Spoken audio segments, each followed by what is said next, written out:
Sup? Hope this is working. I should probably, do that real quick. There we go. Because, yeah, I didn't know if Silksong was gonna work or not.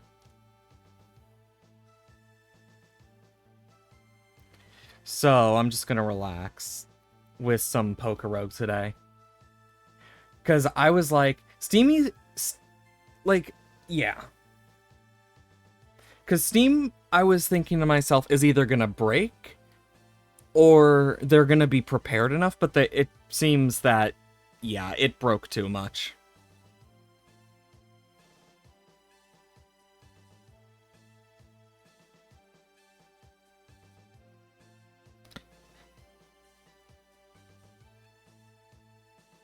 I am literally just posting to Blue Sky and stuff right now.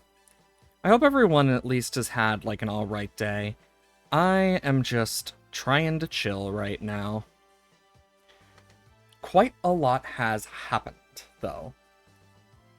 I hope everyone is doing well, though, because I know for me, I'm doing pretty okay. As you can see, I haven't really touched this much. That's in progress, but we still have our dragon challenge to finish. So that's kind of the plan right now. Because in all reality, I don't expect to be able to get Silksong anytime soon with Steam as it is.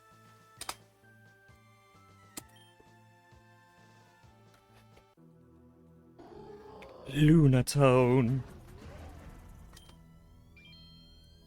Because I remember we started with Koraidon and had like a bunch of issues with just getting dragon types for the longest time in this run.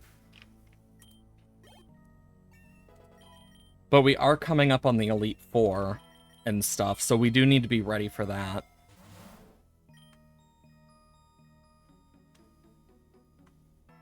I'm gonna take the big nugget.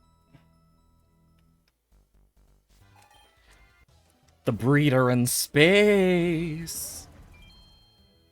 I can easily take down this Clefable with a Sunsteel Strike, so that should be pretty useful.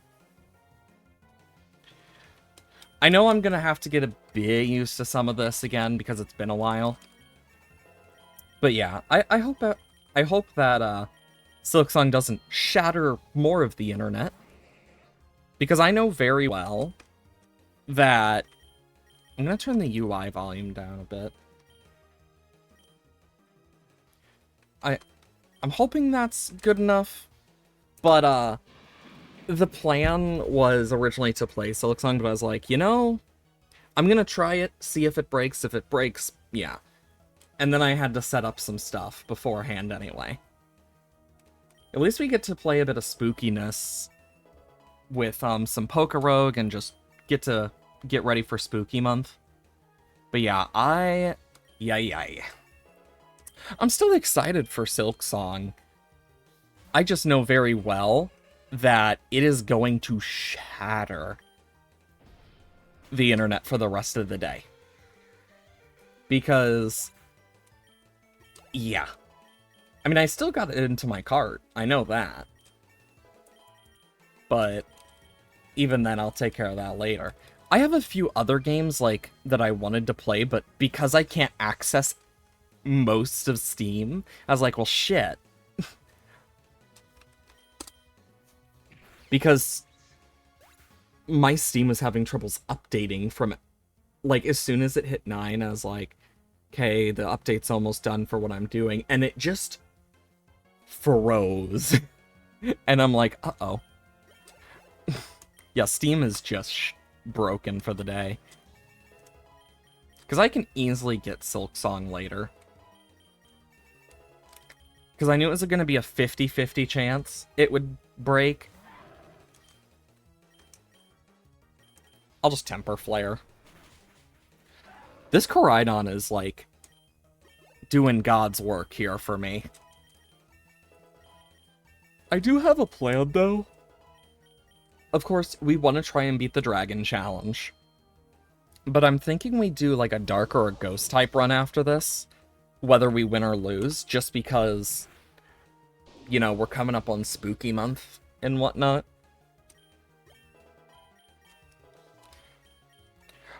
While I am excited to see, like, a bunch of people happy, I'm also like, oh god, I'm gonna have to ban certain things, aren't I? Because, yeah, I know very well I'm gonna have to set up a strike system for, like, spoilers and stuff, and I am not looking forward to that. Because it's gonna be a pain in the ass. Especially if I don't have a moderator that's also online at the time. Just depends. Take the egg voucher.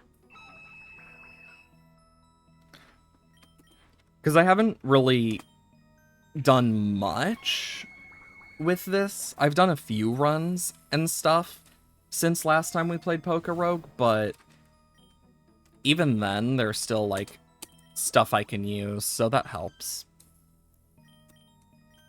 And Steel Strike. I know they're going to be making a huge change with egg moves and stuff in Pokerogue from what they've mentioned. So I'm interested in seeing what's going to happen with that. I'm actually debating giving this to Mega Altaria because it can't be hit super effective by any of Eternatus's moves or Rayquaza's moves. It could only be hit not very effective or neutral. Cause yeah. Dragon darts. Sorry I keep yawning. It's been an early morning.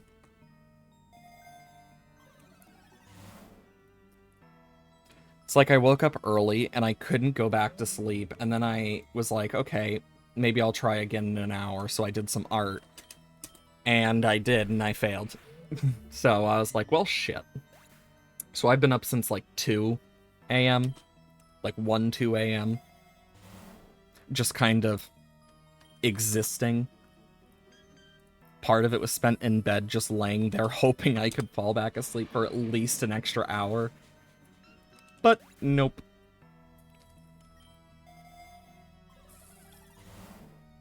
About 5 is when I finally made people aware that, yeah, I'm awake. I just don't care. I'm gonna give more to Temper Flare. I'm gonna Drain Punch. That should still do a lot.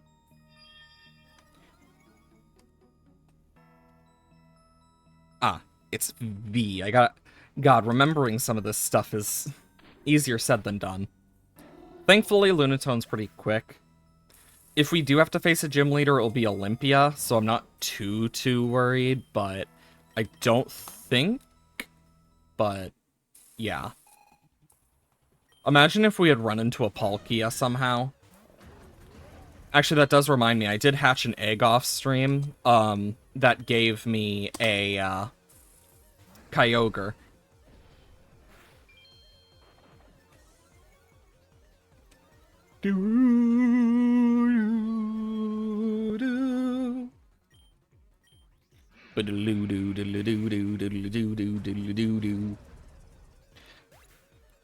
I will say, Gen 6 does have some great gym leader themes. I do hope we can get some more Mega Stones, because Mega Salamounts would be awesome. Yeah, it doesn't matter who I send out against this, I just need to outspeed. Dragalge won't. Mega Altaria might. Nope.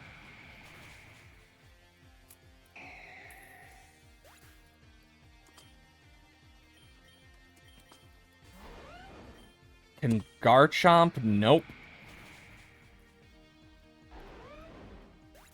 God, talk about a really bad start. Because I have Frisk. So I can't really do too much. I mean, there is one way I could get around this. It's just this thing is so damn fast.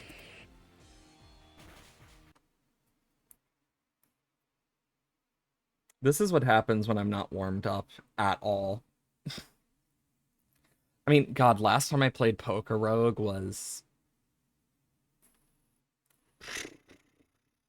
over a week ago now, it feels like.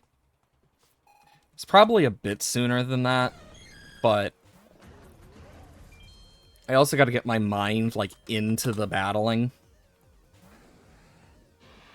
And then remembering the team compositions is a whole separate thing. Sigil, if I could take you out with some dragon darts at least.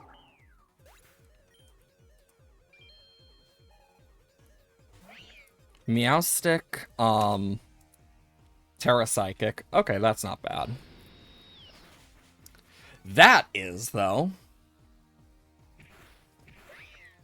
And I can't really Drain Punch during this unless she has a Rock type or a Ground or a Steel type.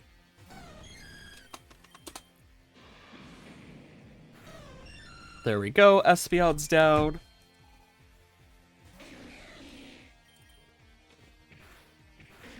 There we go. Thank God for Dragon Darts. Malamar? Drain Punch actually could get some use here. Cool. I can take down this because yeah. And you can tell it has Contrary just because its stats fell. Which is nice. You know, when you're actually thinking more, it helps. Alls I know is whatever Elite Four we have to face, I hope I am ready. Bonk. God, that was only one. So, I know I talked a bit about it yesterday with some of the stuff that kind of has been going on. And oh boy, is there quite a bit going on with my life. Adulting sucks.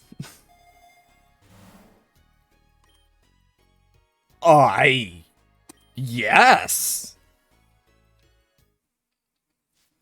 Okay, Gen 6. This actually will be pretty nice, because I have some plans now. Boomch, boomch, boomch, boomch, boomch, boomch, boomch.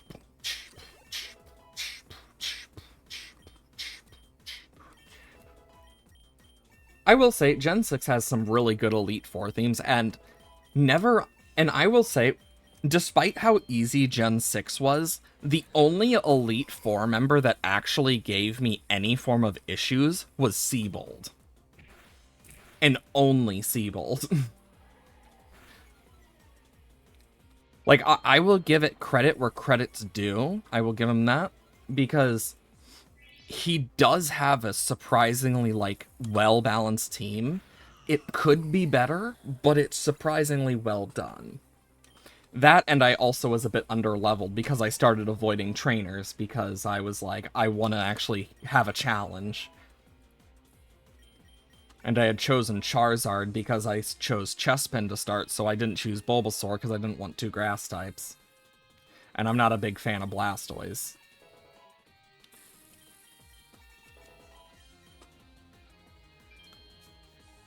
Okay.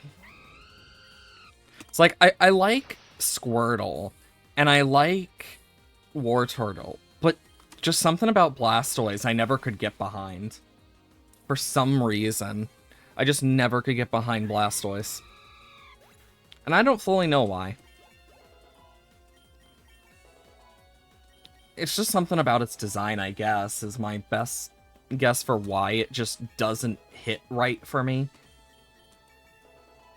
But of course, everyone has their own feelings about things. Like, the Mega and stuff, I'm fine with. It's just base Blastoise. And I don't know why.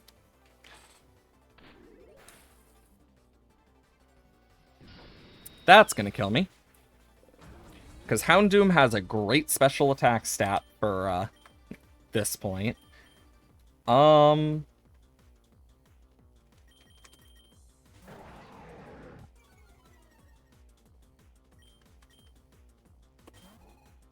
Whatever comes out's gonna get hit pretty hard.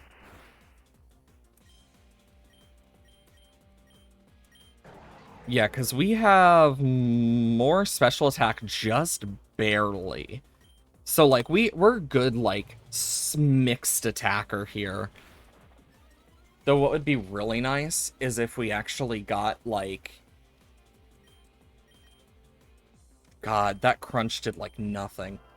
What would be really nice is if we got the Mega Stone so we could have it aerialate and put it on something like... I don't know. Like, any of the normal moves, honestly, would be great with Salamence. Because then it would become a really good flying type move.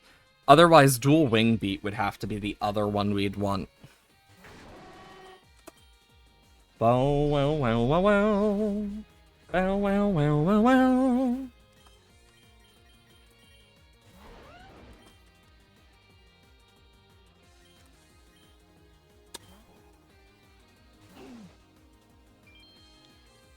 Frick.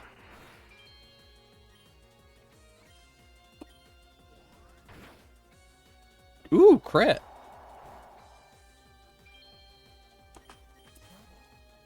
She just screwed herself over. By switching Torkoal, she screwed herself. Holy crap, I didn't know if I was going to be able to beat that just because of how slow my Pokemon are compared to others. Like, because the fact that Rapidash was able to outspeed, I wasn't guaranteed that, depending on the Houndoom. So the fact that I actually beat that is insane. I got really lucky there. I'm gonna do that. X attack is great for my team. Crunch. Dragon Darts. I wish it wasn't just partially implemented because otherwise it would also hit Behem after it killed. Okay, we need to heal Garchomp now. Okay. I kind of wish I had Chlorophyll on Exeggutor. Okay, so let's get the Carbos for... Ooh.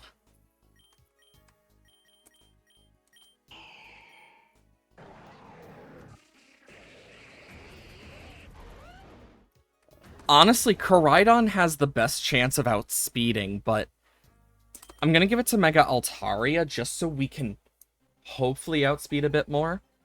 Okay, Seabold, I have a pretty good team for Seabold just because of the resistances.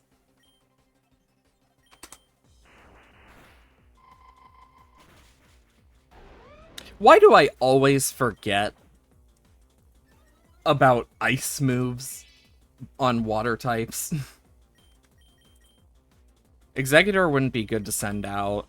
Koraidon would help here just because of the sun that he puts up. Because Clawitzer does really good with its ability of Mega Launcher. It's a shame it doesn't get more to add to that, though.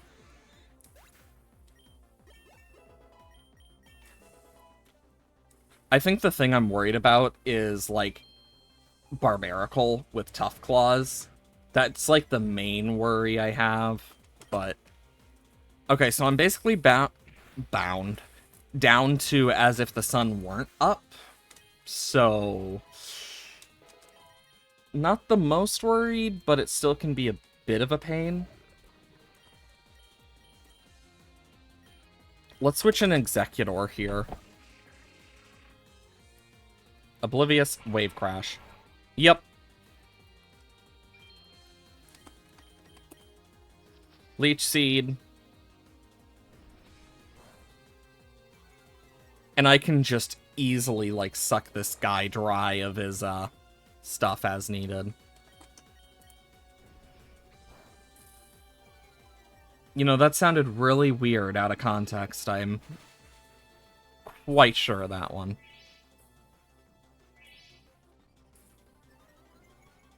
Okay, so I can easily take Dondozo down. Oh, or we could deal with Ludicolo.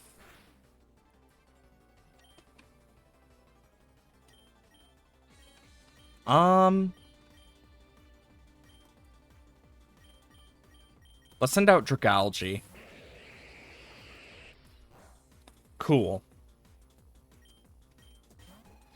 Whatever comes out's gonna still get hit pretty hard. Oh god, it's a boss Barbaracle too, meaning it's gonna have Sap Sipper. Core Enforcer. Suppress its abilities.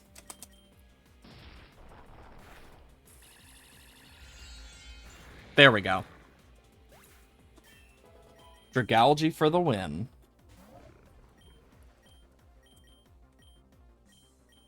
Send in Koraidon, get the sun up so its water-type moves are weaker.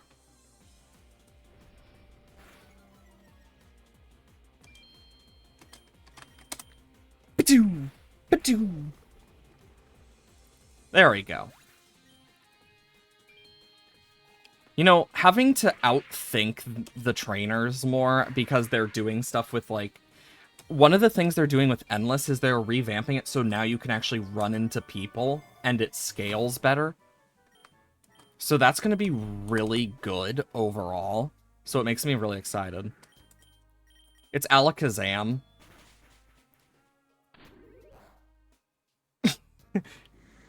As you can see.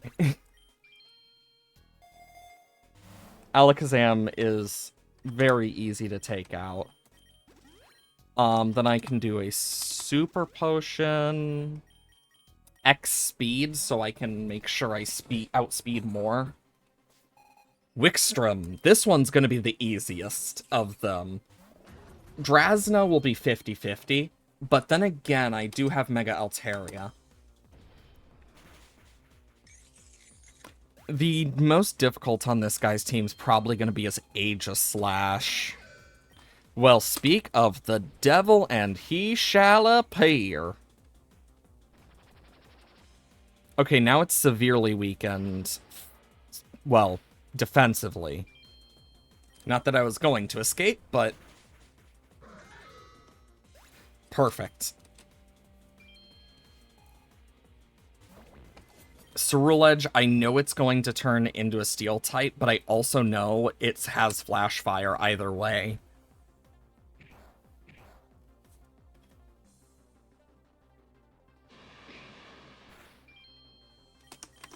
And now I can Drain Punch, get some HP back. I probably should have Drain Punched off the bat, but... Okay, there goes the Sunlight. Corviknight goes down to a Temper Flare, hopefully. Nope. That's gonna hurt.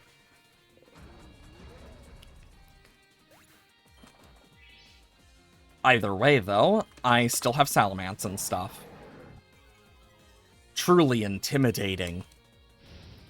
Don't be intimidated, Squidward.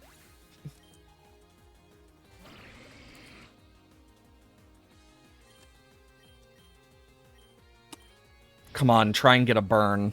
Damn it.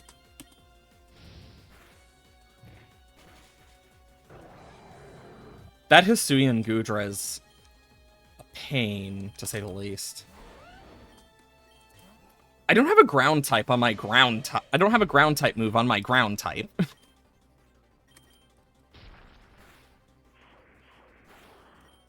And... Okay, yeah, that does a lot.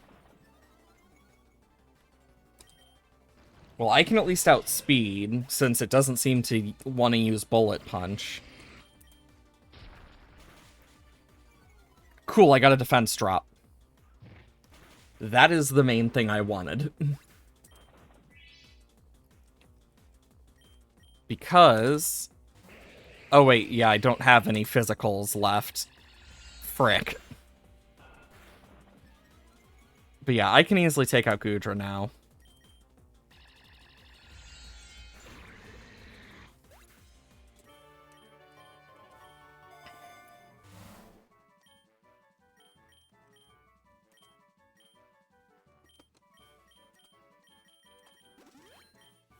And then, boom. And then for Koraidon. So, last up, we're gonna have frickin' Drasna, so...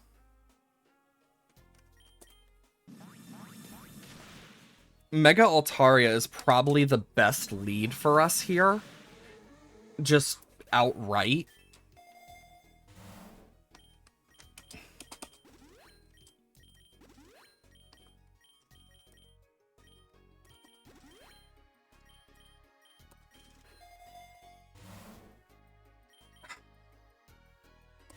I'll take the big nugget. I was really hoping I'd get something good. Because if I had gotten a Mega Stone, that would have been great. Okay, Dragalge. Revelation Dance. Yeah, because Altaria can at least, like, is immune to Dragon-type moves. And then baits out, like, Poison and stuff. And I can always Roost to heal.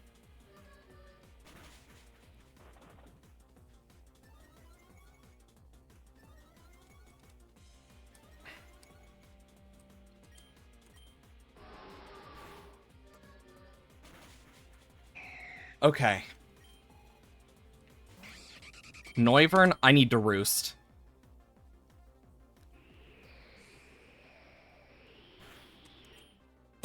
I can at least out-heal it. Then it misses, and then Moonblast.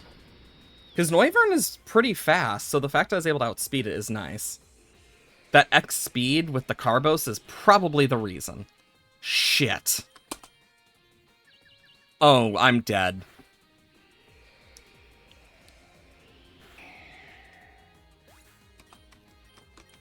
Koraidon's my backup here. Because now I can buff myself and dart.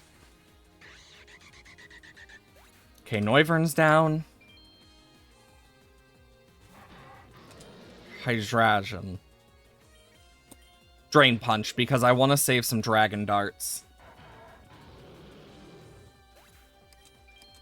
Because, yeah, I'm gonna have to Elixir either way, for Koraidon before, Diantha. Because that Gardevoir is a huge threat to my team.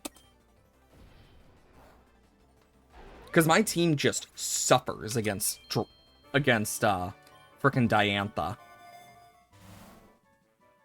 HP up! I'm going to give that to Altaria.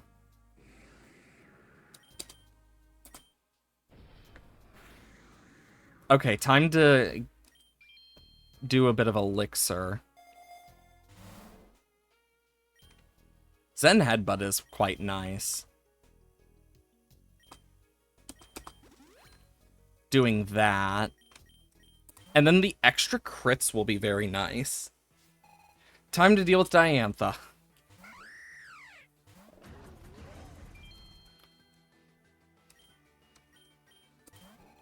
Whatever comes out's gonna...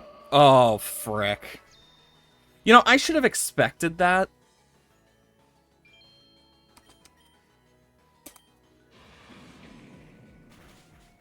Oh, thank God.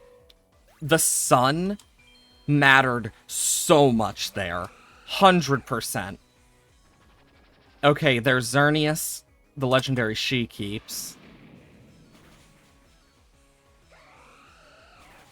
Ow! Okay. No!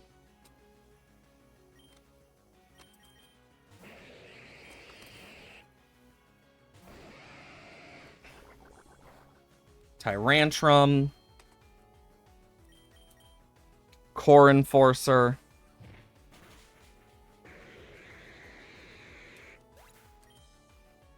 Damn.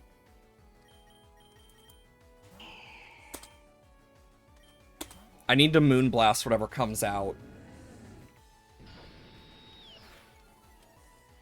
Special attack fell. I just need to hope I can take out Xerneas with a Moonblast and outspeed. Hawlucha's not too bad. I can round it, because it doesn't have that good of defenses.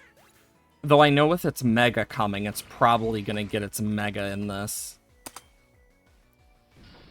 I gotta remember, I also have Pixelate, so my Fairy-type moves are even stronger.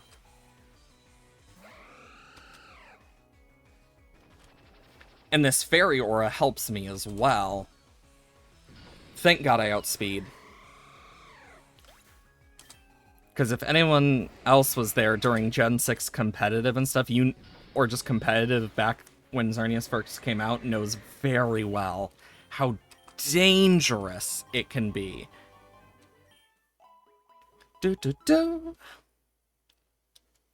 Yeah, Altaria. Mwah. Altaria can easily deal with this with a simple round. Because that's quad. And there goes Roaring Moon. Perfect.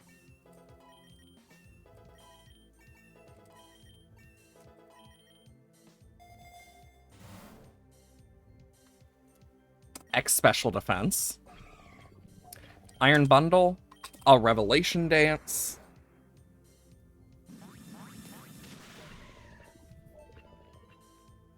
Perfect.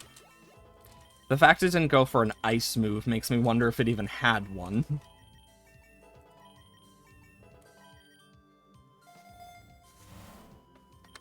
Yes, I want a dire hit.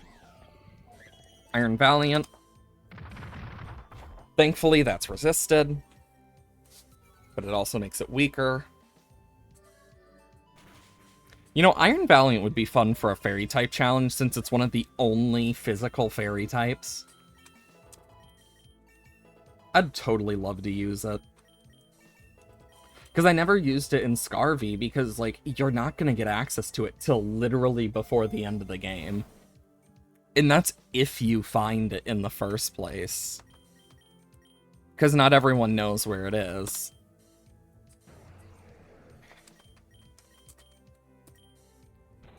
Yeah, I doubt we're gonna get the last Mega Stone that we need. Like the last two, because there's Garchomp and Salamancites. But honestly, I am fine with Mega Altaria, because that was the one I wanted the most.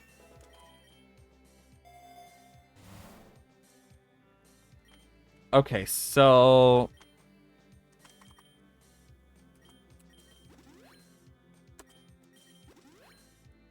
I did save on that. I'm gonna grab the nugget as a safety precaution. Oh yeah, I forgot. I haven't been here since the update.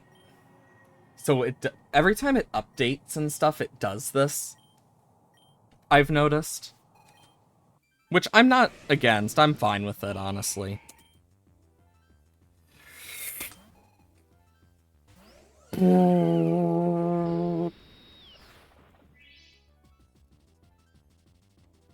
Mind you, that's a Pixelate boosted, like, Fairy type move. This thing is a defensive wall of a Pokemon. Oh, that crit matters. Because if I had low rolled there, oh, we would have been screwed.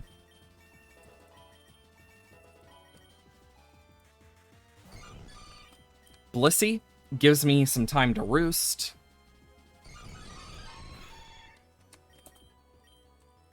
And then I can set up the sun.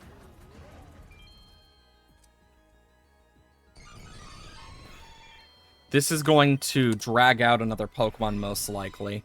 Oh, wow. Also, I can't believe I one-shot a Blissey like that. Like, that actually surprised me.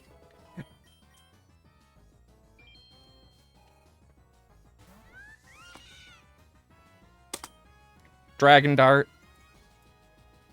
Dragon Dart. Because Koraidon's speed might be one of my few chances against Rayquaza. As I was saying. So, Boom. Perfect. I can at least get 2 hits off. Whatever it hits me with, though, is probably going to kill me.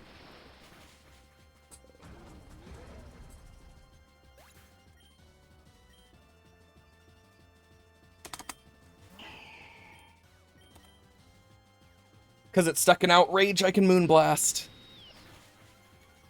The fact it's not dead. That's actually kind of terrifying. I'm going to send out Garchomp. Uh-oh.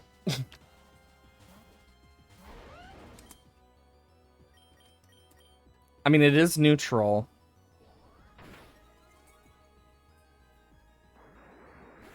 But it still hurts. I'm willing to sack Garchomp to get a free switch in on Feraligatr with Exeggutor.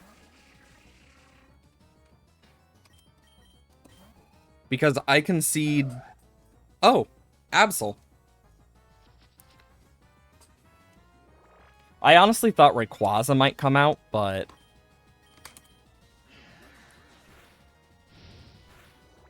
There we go. And I can Giga Drain, heal myself up. There's Rayquaza.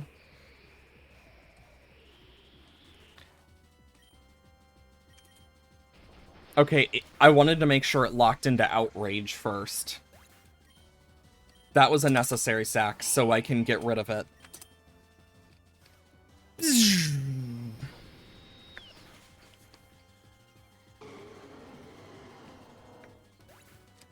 Perfect. Perfect. And then I can Revelation Dance.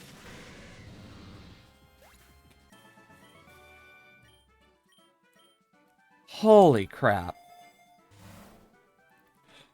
Oh, this is perfect.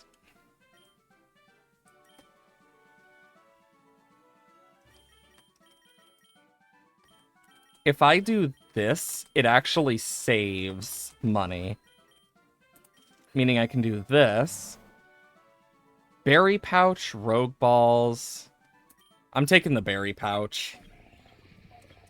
I was hoping I'd get something else, but nope. It was my last hope for it, but... I'm gonna Memory Mushroom onto Garchomp, I think.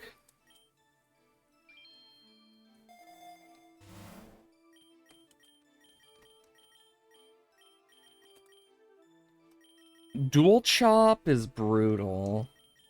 Bulldoze. Honestly, I'm taking Dig. Because I need Ground Stab.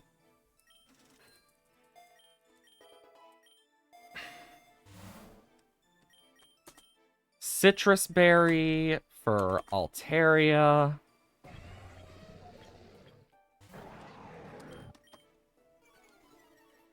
Okay. Photosynthesis. Dragon Darts and Dragon Claw.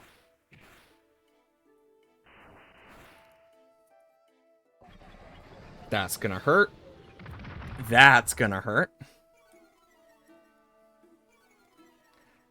But so is this. What's coming to them? There we go. And I'll have to heal them up right before Eternatus. Okay. Extra defense.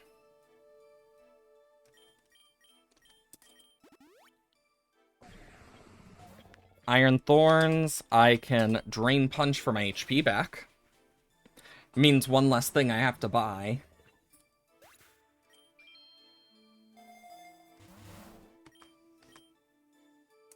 Of course. Ooh, dual Wing Beat.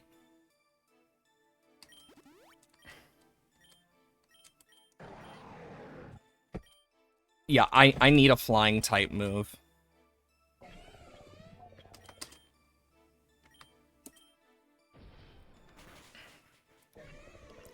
Okay. Time for Eternatus.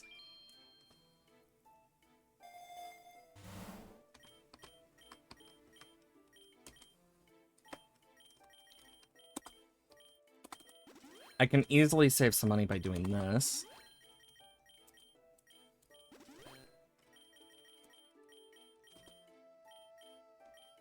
Okay.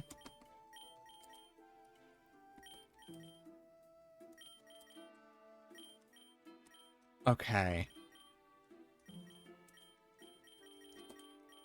Make sure I have all my roosts. And moon blasts. And we will take the X defense.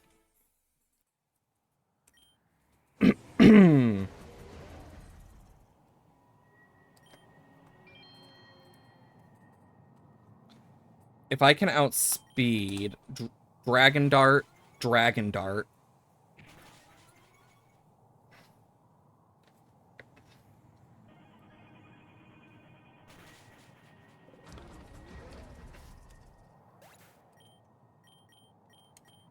Which gets me a free switch into Altaria for a Revelation Dance to take it out of its recharge.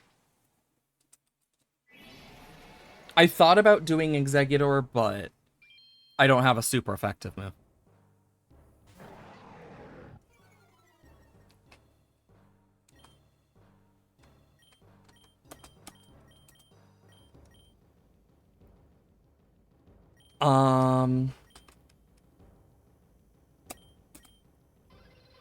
Yeah, because it can't Dynamax Cannon Mega Altaria, so it's gonna go for whatever it can.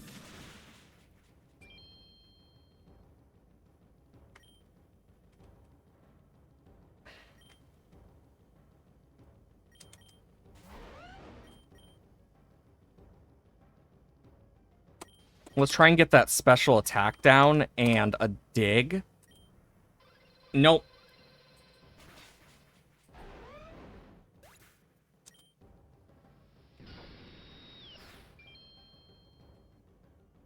Because, yeah, It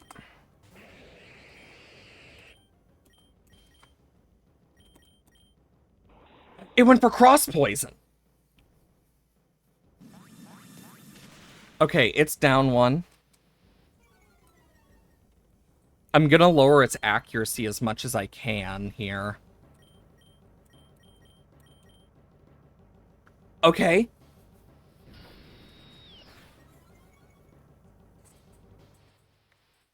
I need its accuracy really low.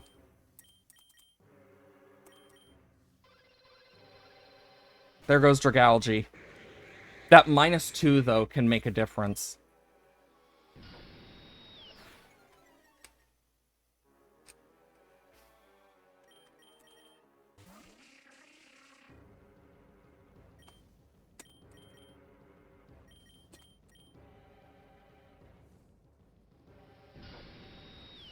Okay, come on. If I can get that Leech Seed, it's over. Okay, cool. Because that's going to keep me alive. And then I can try and lower its special defense as well with Psychic. Which will just make these two even stronger.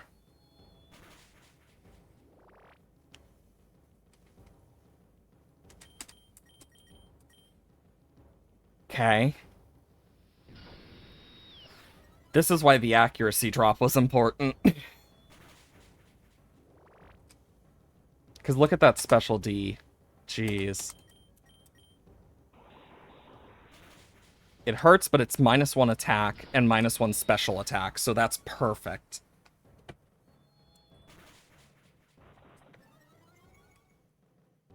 It's now at neutral. And it's dead. May the dragons reign supreme.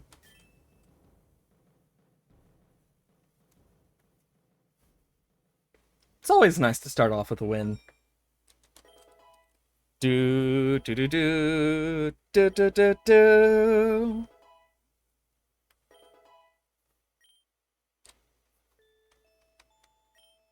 So, Egg Gotcha. Zekrom I already have, but we can get some shiny ups. So that'll be nice.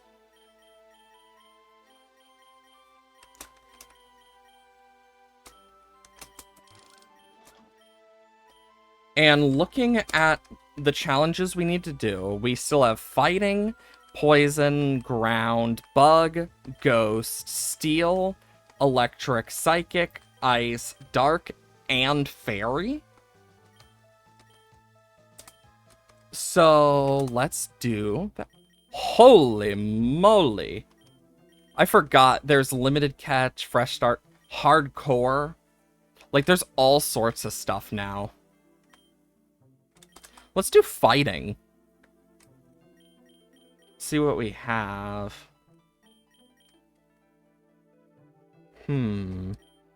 Actually, that does make me want to do this real quick. Nope. Always gotta make sure. So we could do fighting.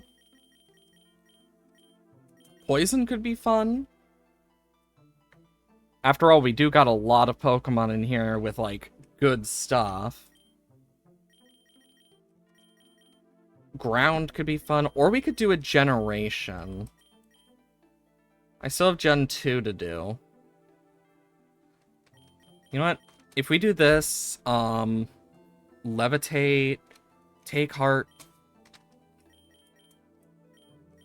aura sphere, moonblast.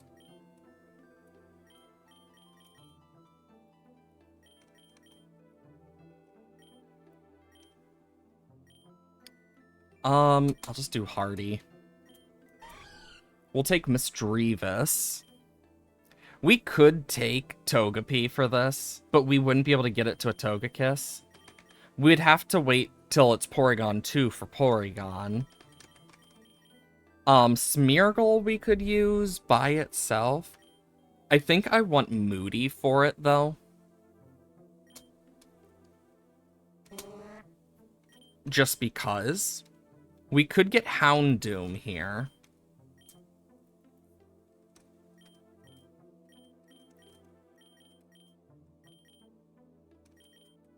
There. Manage nature. Do I have modest? Perfect. So we could do this. We'll take Flash Fire just because that's an immunity to fire. So psychic immunity, normal and fighting immunity, ghost immunity, fire immunity. Because some of these literally can't evolve because of the challenge.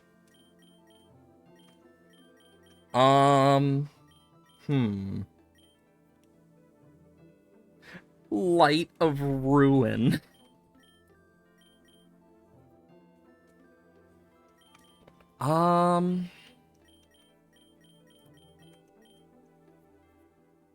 Sentret is Pickup or Sandville? I think Pickup would just be good. Do I have any good natures? Not really. Fampy.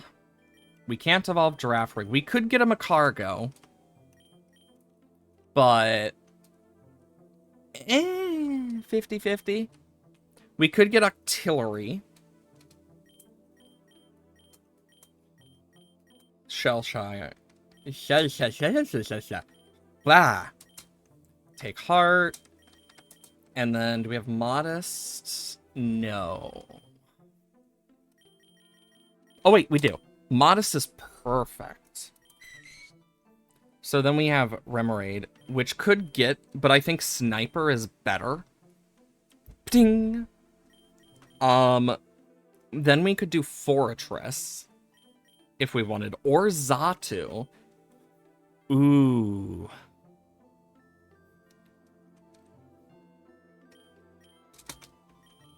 Manage nature. Do I have... I have mild, but honestly, Mareep would be a good one as well. Because that's another thing we could Mega Evolve if we got Megas. And Ampharos ain't that bad. So let's try it.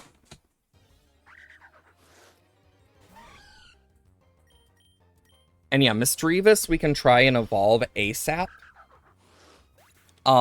We just need to get the Duskstone. I mean, I don't need the Pokeballs, but they're good to have in case we run into, like, a Legendary or something. Something that we could use.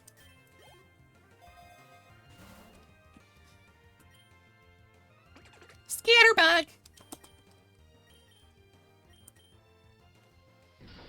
But yeah, once we get a Mismagius, that would be nice. But then again, Misdreavus can't evolve because this is the Gen 2 challenge. So Eviolite's gonna be very useful. This Misdreavus, I completely forgot I can't evolve it, but I do want the Pokerus from it. Memory Mushroom, it's a bit early. Quiet, special attack over speed. I mean, my speed is already pretty piss poor on Mareep. So you know what? Let's do it.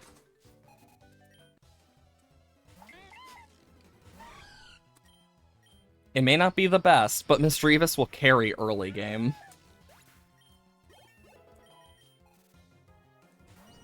And this Eviolite is gonna probably keep it alive longer than it should be. That's the crazy part of this all. Soothe Bell. None of these really evolve with friendship, but I'll give it to Mareep. Hello, Nincada. Moonblast. Blast! Oh my god, it's hardening. There we go. I'll take a dire hit. Well, I can't really use Abra either, so...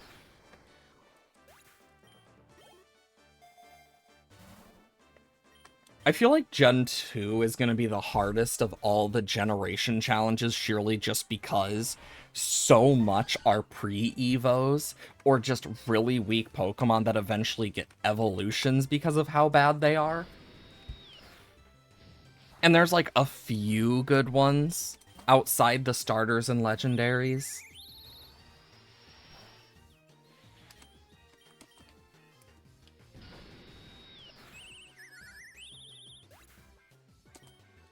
There we go. Because, like, Misdreavus is a great example here. It's going to be useful early, but it's just going to fall off later. Unknown is another one. Could give it to Phanpy. Like, Smeargle has its uses, at least, and stuff.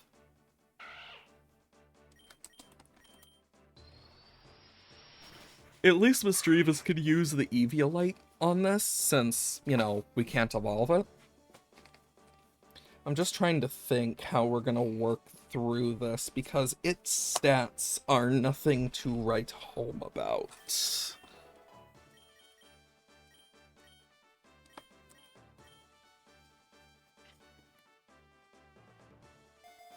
Okay. Wide Lens, Superpower...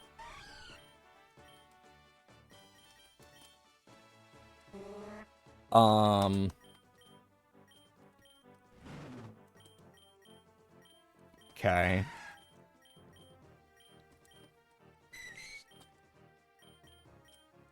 Okay.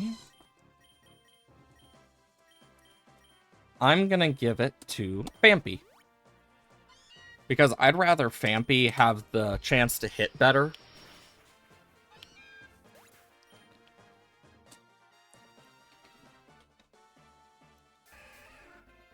Squirtle! Hey, blue shiny normal Yamask. Synthesis for Chespin. The hidden ability, which is useless for Fido. Are you frickin' serious? Fiery Wrath after we started the challenge.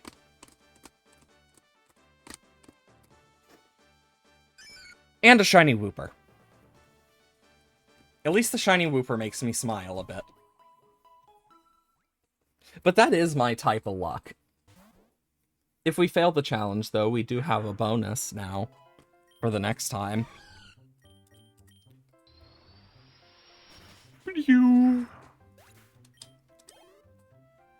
At least Misdreavus can carry us through these first few, like, floors. Starfberry, I'll give it to Mareep.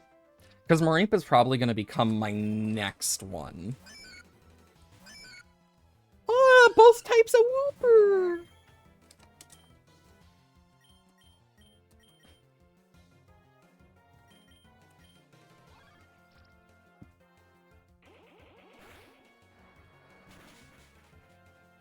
Why did it choose to be a fire type?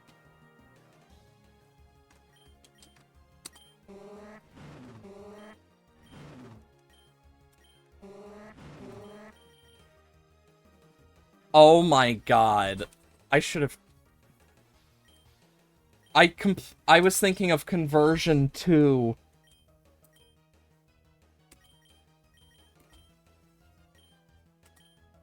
I'm taking out one of them at least.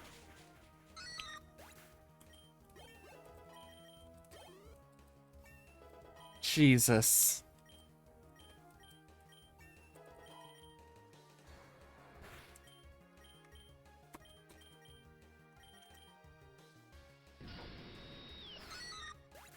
Cool. Poor Smeargle.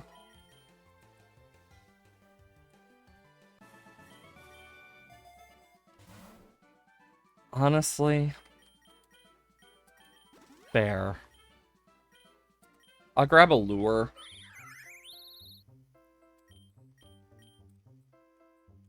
Moonblast and Ice Beam. Perfect. Ah, yes. Thundershock. I'd rather wait till Thunderbolt, because the thing with Parabolic Charge is it does hit everyone, but it also does heal me. So it's one of those things of, it's worth keeping to an extent. Okay. Wide Lens goes to Fampy. Zubat and Poochyena. I'm sorry, Misdreavus, this is gonna hurt like hell, but...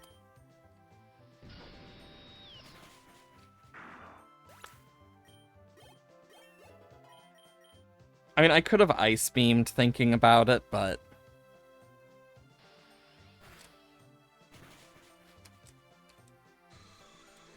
Even then. At least Zubat's down. Okay, so... The plan here... Who is the lowest? Yeah, Smeargle is behind. I'm actually going to send Mareep out front now. Just so I can get some more levels on it, because it's going to have to take front over Misdreavus soon. Okay.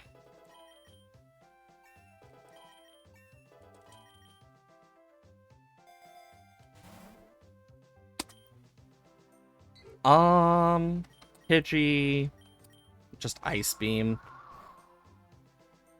Because, yeah, Mareep will catch up in levels. Oh god, not sand attacks. Every time I get sand attacked, it always leads to me missing, like, every other move, it feels like.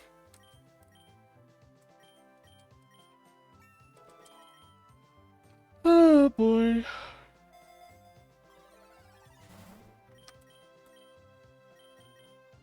Do Ice Beam.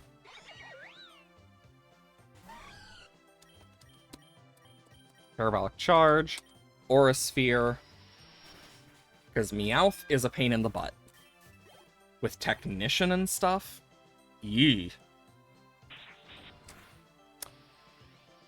Frustration's also annoying.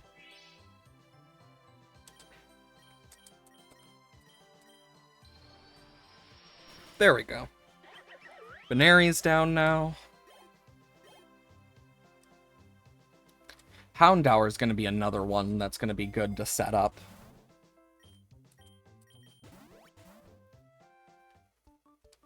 Oh great, another set of twins. Oh boy.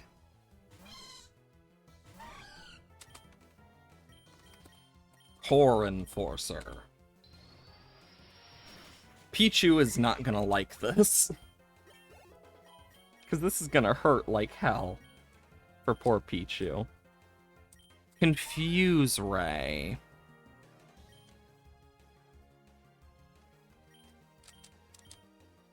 Thought about it. Decided against it.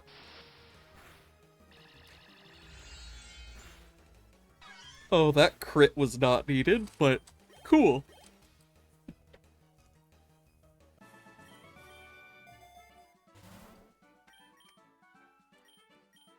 Heal up Mischievous.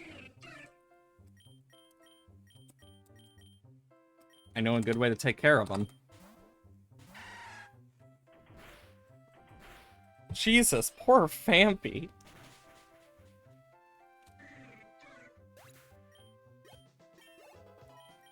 I mean, at least Fampy is immune? So that's a plus? It's one of the few times where I'm actually debating taking Focus Energy and keeping it because of Sniper.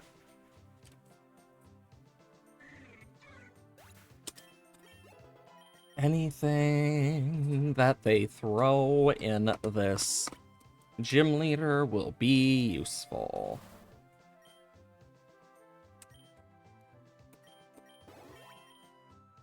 And we didn't get a gym leader, meaning we're gonna have to deal with something else. Much more annoying. So, Crasher Wake, Iono, Larry, Norman. Those are like the first ones I can think of. Smog. I'll get rid of leader for it.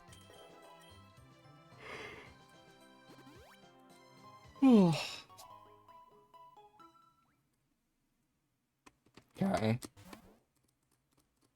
Grassy Fields. Okay, we'll have Erica. That shouldn't be too bad, at least. Because Erica's not the worst to deal with. Like, it could definitely have been worse. Because I do have Pokemon to deal with this.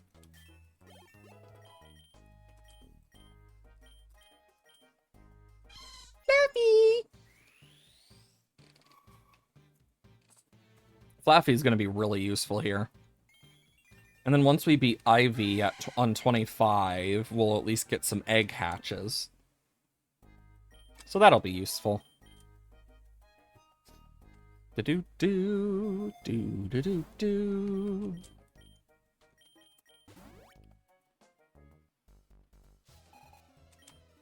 Oh boy. Smooch him. Buddy. Core Enforcer, and I'm gonna switch out into Mischievous.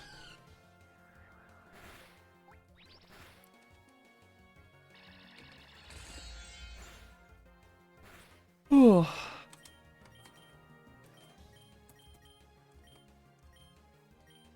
then Moonblast. Because, yeah, I'm gonna need to Parabolic Charge to heal up Flaffy.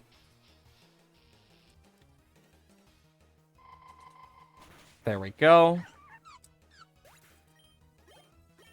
Please, whatever the next Pokemon are, don't be ground types.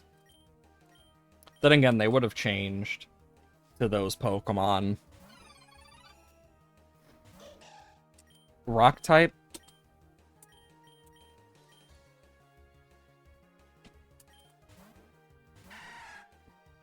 Then I can only hit them.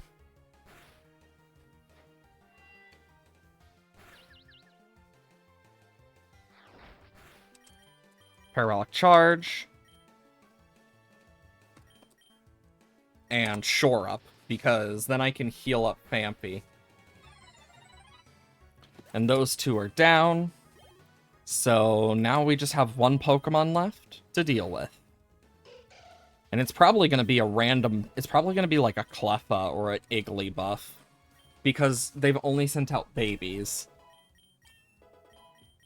Because it's obviously going to be a baby Pokemon. Cleffa or Igglybuff seem like the most likely. Oh, a Lekid. Anyways.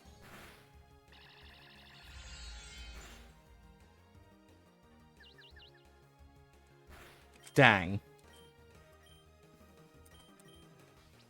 You know, because of the darkness, it makes a Lekid look shiny.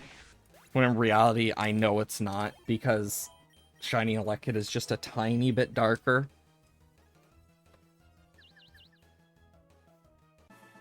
But even then, it's like... It is annoying, because it's like, god damn it, it's so close, yet so far.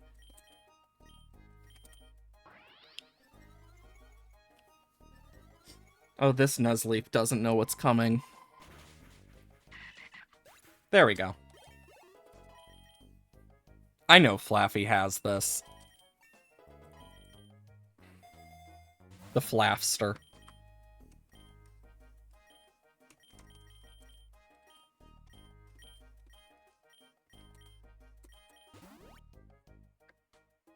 Oh?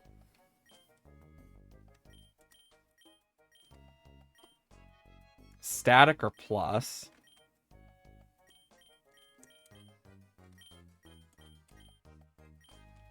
Unnerve. Levitate.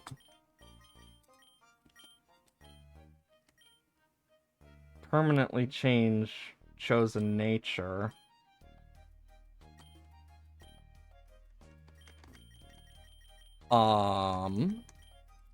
Modest.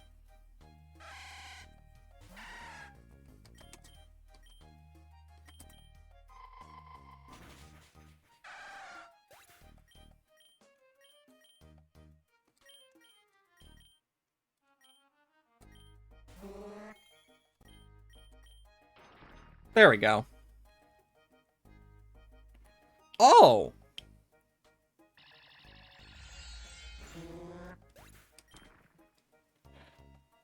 Okay.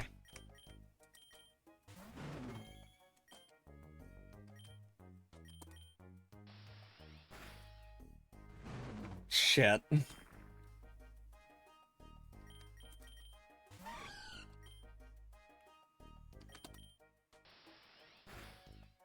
And of course.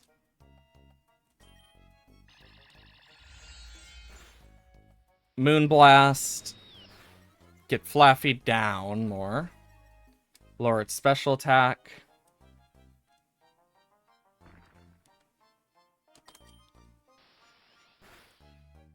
And then Moonblast.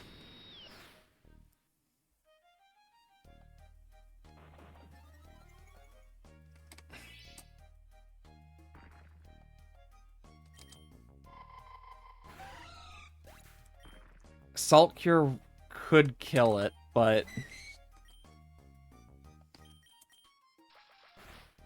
I gotta use Water Shuriken because I know that has priority if I remember correctly. Remoraid over here somehow winning this for me.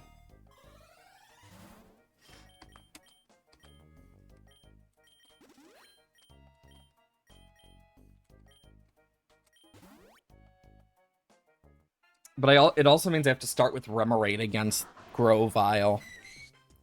I know it's going to go for a Grass-type move. But yeah, I needed to revive 2 Pokemon just to make sure I had, like, backups. But Modest should at least allow me to deal a lot more damage.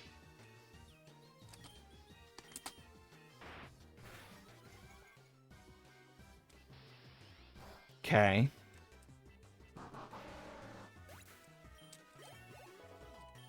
$18, $10, $14.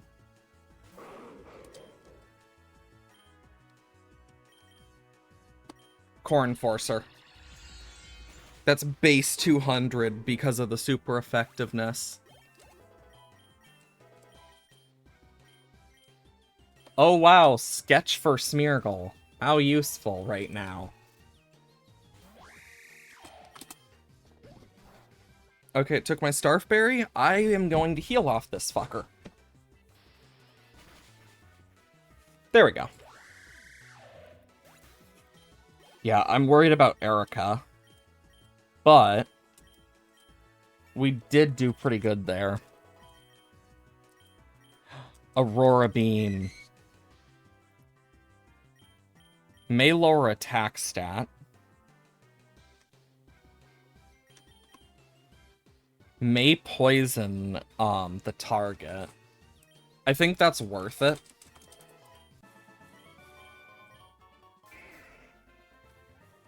Growlithe. Soundproof. Dragon Dance. Sludge Bomb. Wide Lens or Revive? Well, obviously I want to Revive. Can't use you in this challenge. Otherwise, I would totally debate using Petalil, because Petalil's not bad.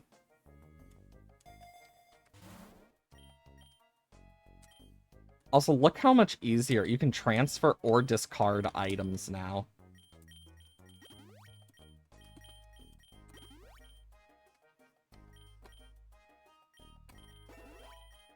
Level up Vampy. Sunkern I can Parabolic Charge off of because it's not gonna do a lot to me. Because it's a Sunkern, for God's sake. Mischievous, Remoraid. So we have one Epic Egg left. Okay, that's good to know. I'm gonna want Houndour healed up just so we can take care of that. There goes Hoppip. That crit probably didn't matter, but you never know.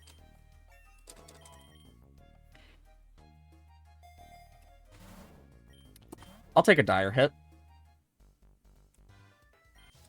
Breeder Bethany. Galarian Ponyta. Core Enforcer.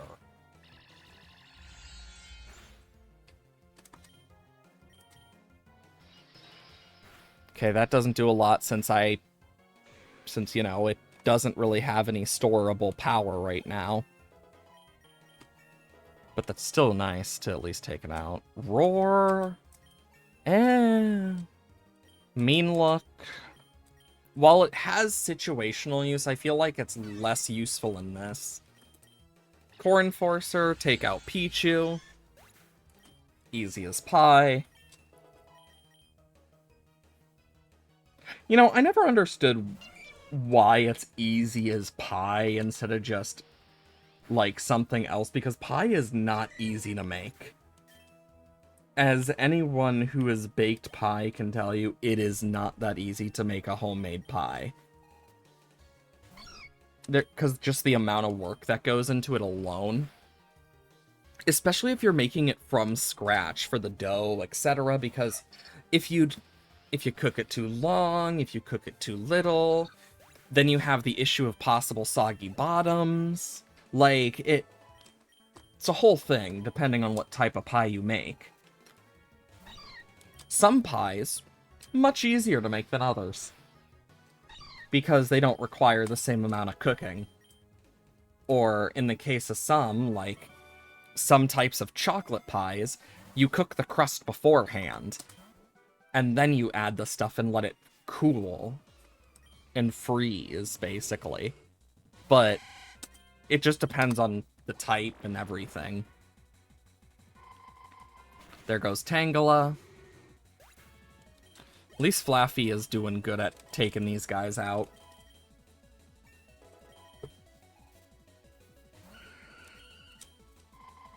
There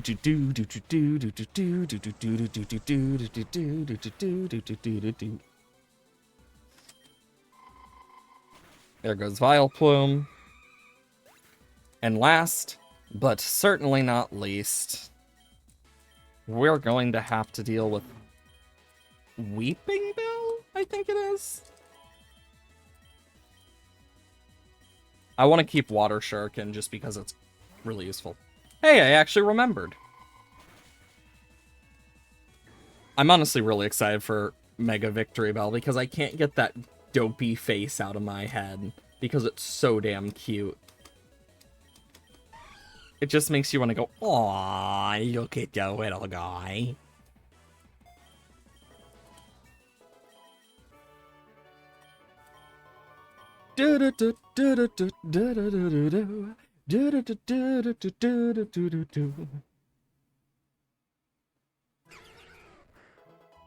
Okay.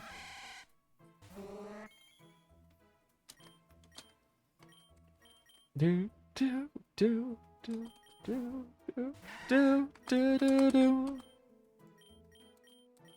There, Parabolic Charge will take one of them out. And then Fampy can hopefully take out Vulpix. Well, that was rude.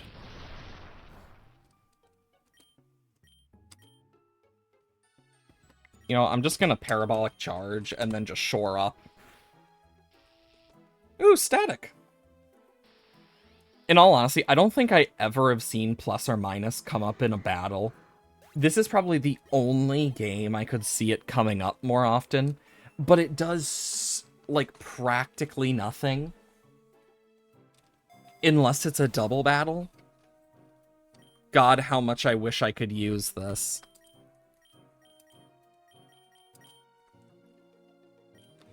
Because, yeah, I can't evolve Mischievous. I'm gonna give the crit chance up to Remoraid. And... you know, this actually reminds me, cicadas are so annoying in the summer. Like, as someone who has had to deal with them quite a lot, just in general, they annoy me beyond belief. Like, oh my god. Because I have had so many issues with cicadas in the past. And they get so loud, they can actually, like, depending where you are, they can get to levels that, like, actually hurt your ears. Hey, 22, hope you're doing well today. Literally, so my original plan for a backup, I was like, okay, let's make sure this updates. As soon as it hit the point where Silksong came out, it froze. I did get Silksong into my cart, but Steam just crashed, and I'm like, yep, I'm doing a secondary backup, because my original backup wouldn't update. It was almost finished updating, too. It was at 80%, and then Steam just broke from Silksong. So yeah, Silksong has officially broken the internet today. Not surprised.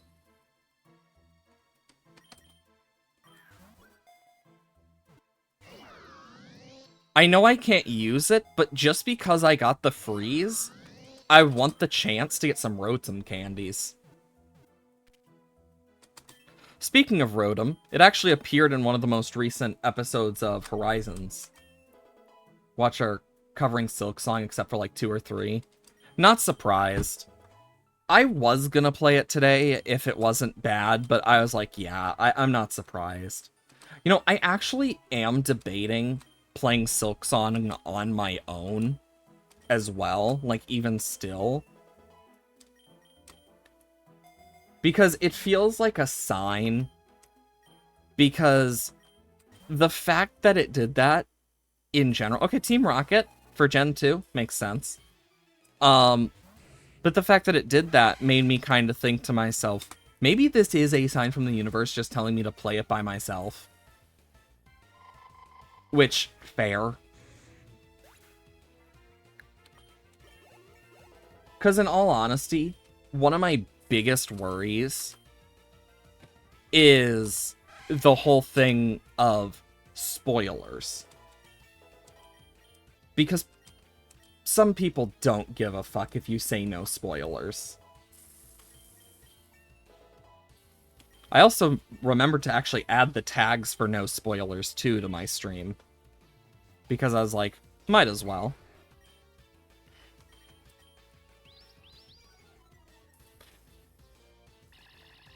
But yeah, like, I'm not surprised most people are covering Silksong. It is the most popular, like, wait. It's the most wish-listed game.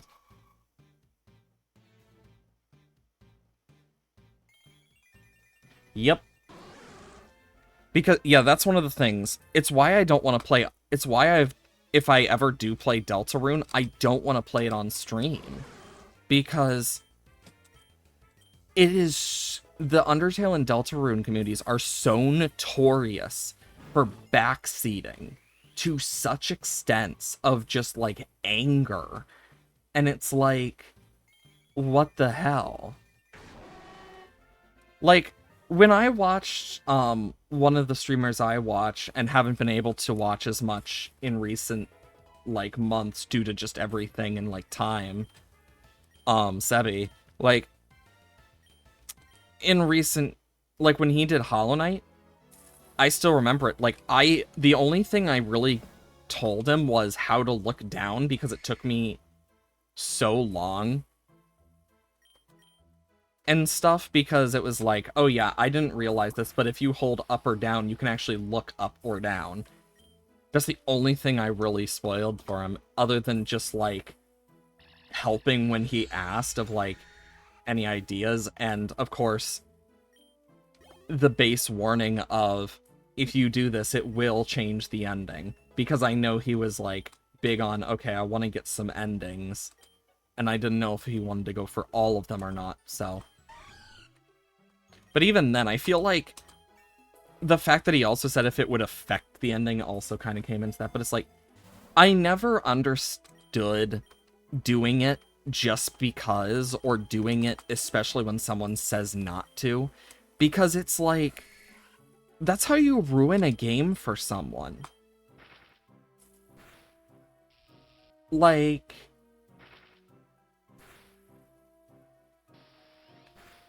in all honesty, that's how you get people to not want to play a game.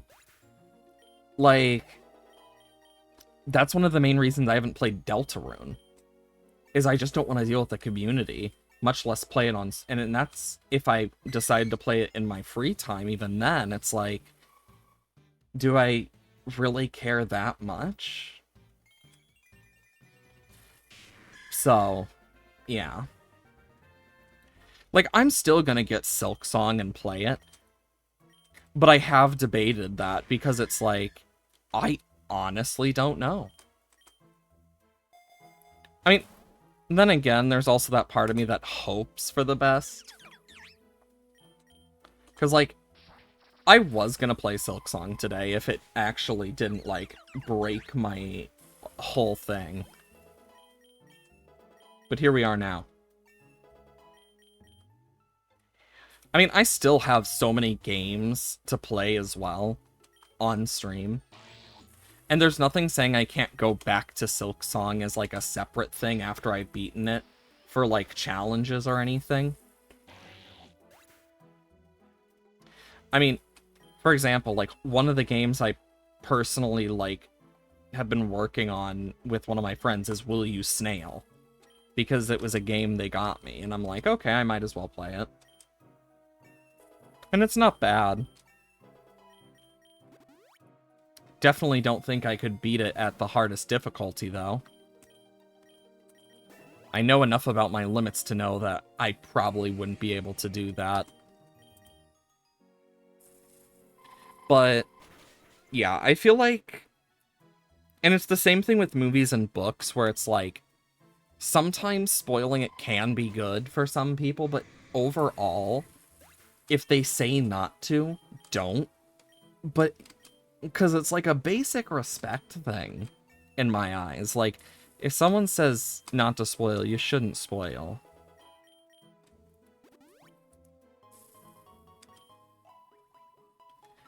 But of course, doesn't stop people.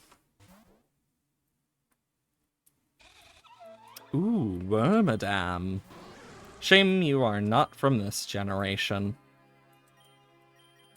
At least the Gen 2 challenge, we have some stuff that we can use.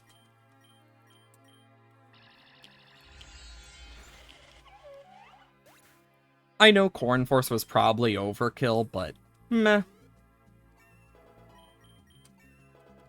least we have Houndoom, though. Houndoom is going to be great.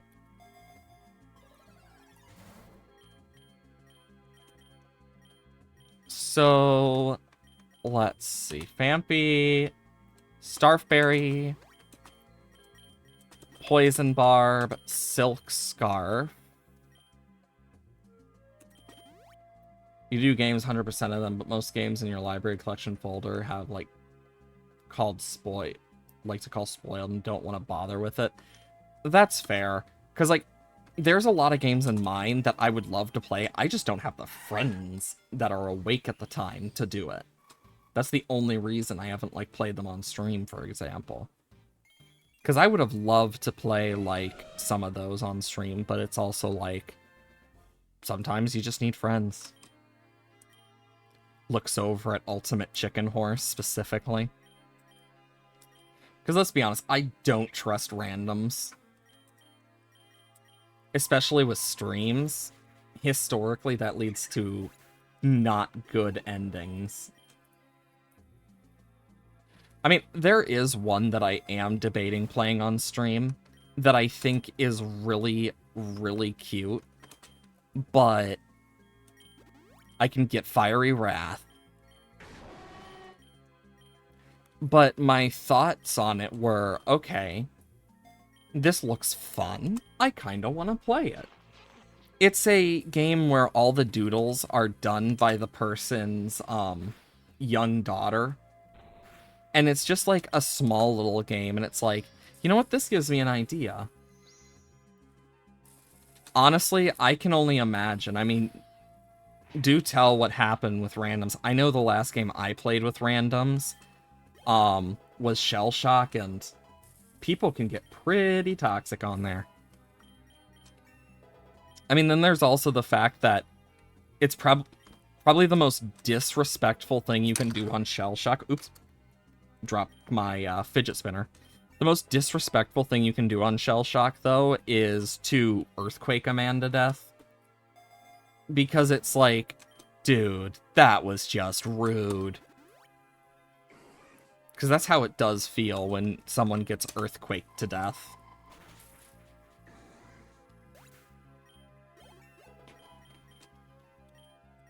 Power Gem! I think I want to keep Confuse Ray. I think being able to confuse things will help. But I've thought about doing a stream where we just switch between a few different games. Where we, like, try to complete as much of a game as we can, depending. So, like, the one on Steam that I mentioned about, with the devs, like, kids' art and stuff, or similar. I have also been debating setting up an in-between. Risk of Rain 2 in person, hoarding all the items stealing from chests, open, never got a single one. Oh, God. Those type of people are always the worst. Because then they're also the same one to complain about some of the dumbest shit. And you're just sitting there like, you really want to start this? Because that's how it feels every time.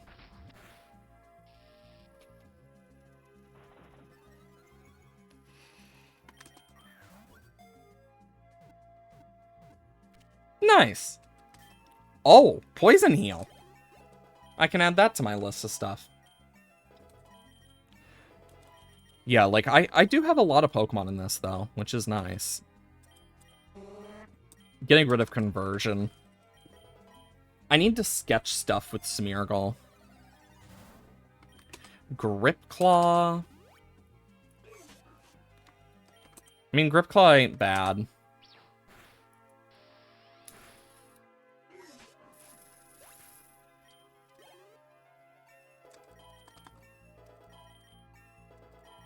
Okay.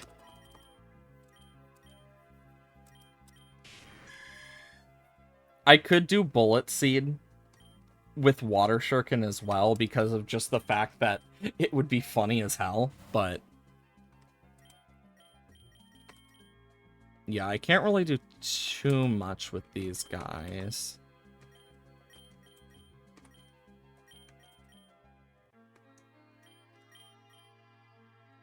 I could get knockoff actually on Don Fan.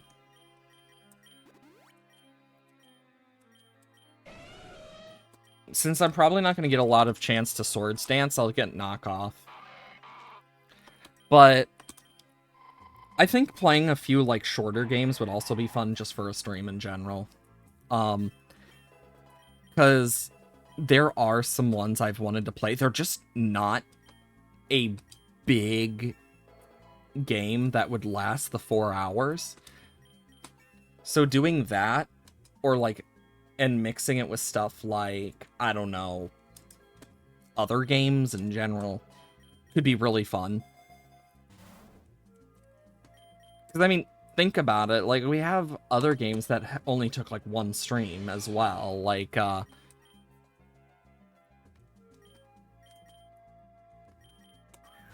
ooh. Ew.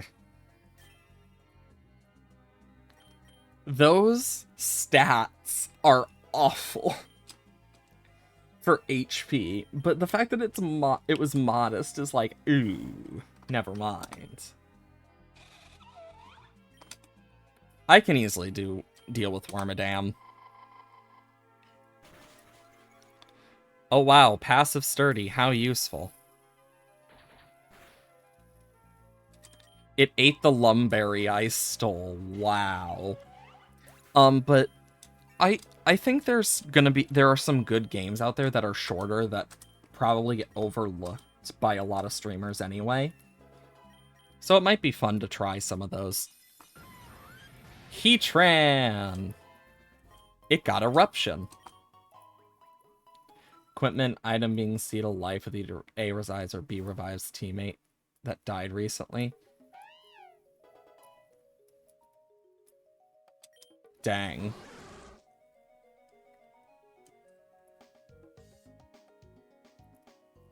Like, I mean, we all know that that random would have used it on themselves. That's the thing. That's usually how it goes. Like, I've always been someone who likes to play,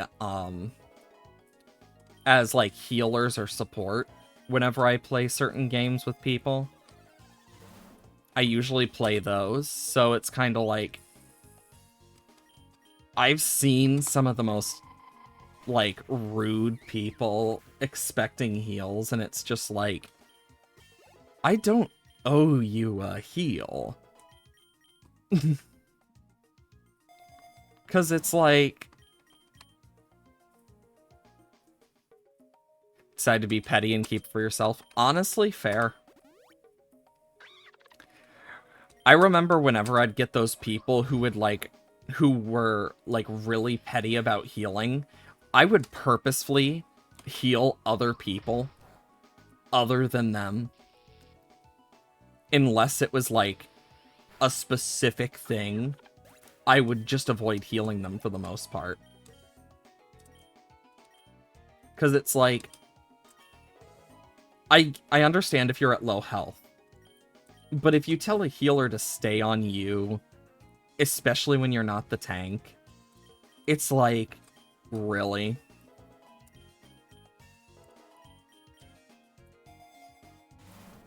Because it's one of those things of, if I had to choose, I'd rather keep a tank alive or someone who is actually, you know, making progress for the team and not just taking everything for themselves. I remember frickin' Plants vs. Zombies, Garden Warfare. Because I like to play as the Sunflower. But God, did I have some distaste for some of those frickin' people. Because some of them just were not good at what they were doing. Sceptiles down.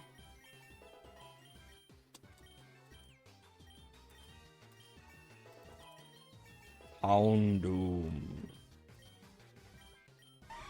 I will take a Shadow Ball. You know, I feel like pettiness can be one of the best and worst things, depending.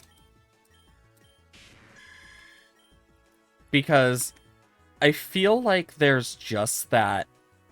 Ooh, do I want to keep this for lowering attack, though?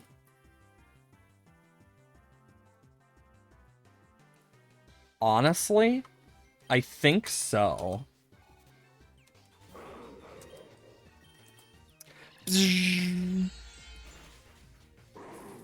Rule 1, respect your healers. Remember, support strike can happen in Marvel Rivals.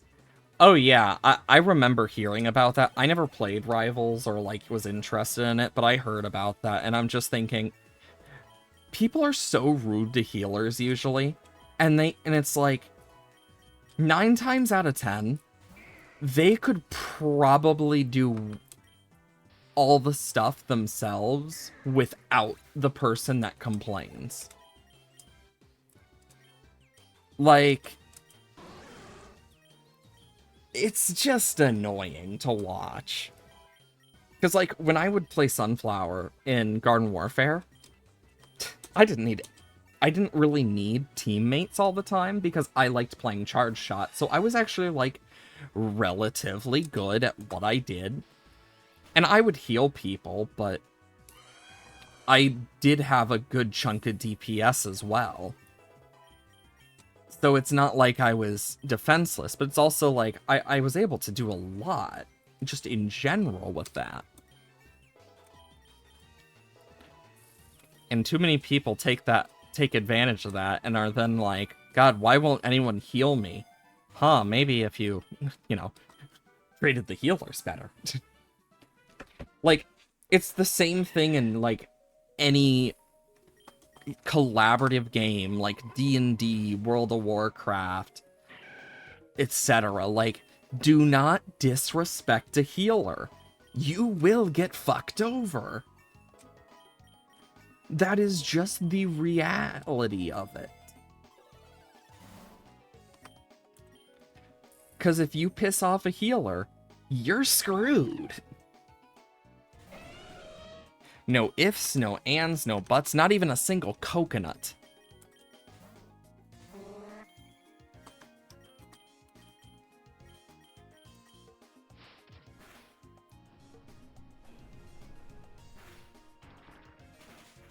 Yep, I had a feeling.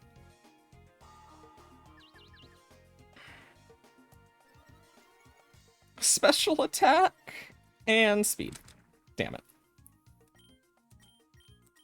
And then I want to sketch Confuse Ray off. Because then Smeargle can have it. Because, yeah, I want to make sure that I can, like, get some more of those abilities and stuff. Parabolic Charge and Donphan.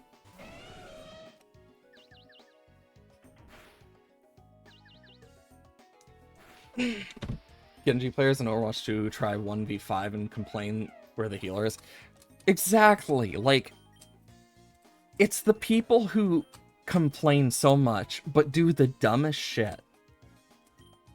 Like, my first thought instantly goes to the barbarian that rushes into an encounter by themselves, despite everyone saying it's a bad idea, and then almost dying and expecting to, like, get all the heals, when in reality, dude, no one came with you. You did it to yourself. Every time.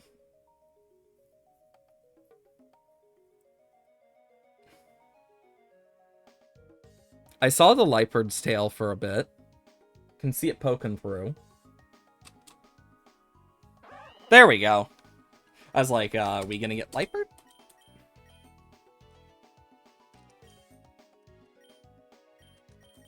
And I can collision course if needed. Ow.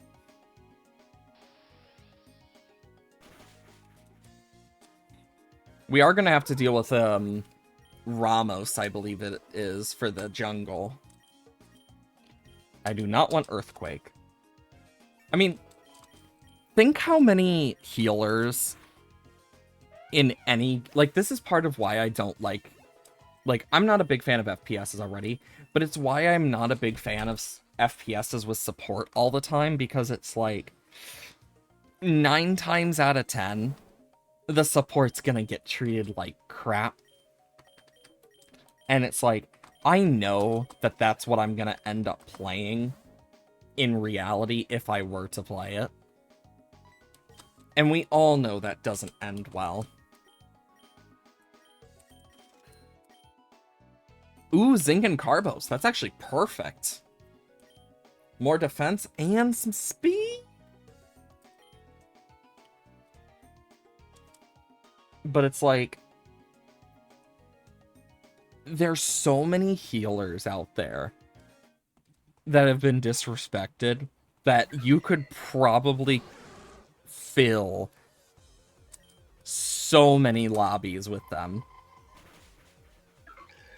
And even then, there's healers that deal DPS as well, like really good DPS, depending on like the game and stuff. I mean, PvZ Garden Warfare is probably one of the better examples of that, because it's like the Sunflower can still deal some insane DPS. But people always forget about it because it's like, oh, Sunflower, healer. When in reality, it has a lot of crazy DPS modes. I mean, literally one of your abilities is just... of like a... think Solar Beam-esque. And then you can also place down a thing that heals you. And it's like... It makes Sunflower a lot more terrifying as a healer. Then there's, like, the Scientist, which has its own set of stuff for the zombie side. And it literally has a shotgun. Remember one D&D did... You were played as Barbarian, who's very dumb to pull one of those moves, going Russian, team was trying, saying it's bad. Come back with 5 HP, like, now when Grog thinks about that wasn't a smart idea. Grog not the sharpest axe in the tool shed. I mean, at least in that case, it's an example of, like, done right. But I've seen people do some of the craziest and dumbest shit.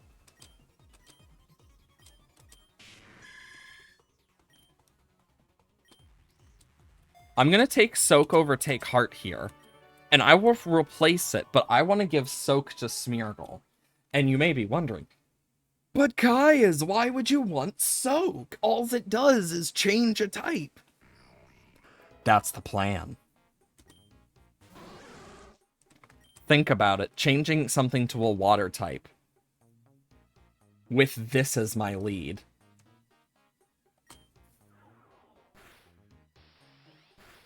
Things are not going to end well for it.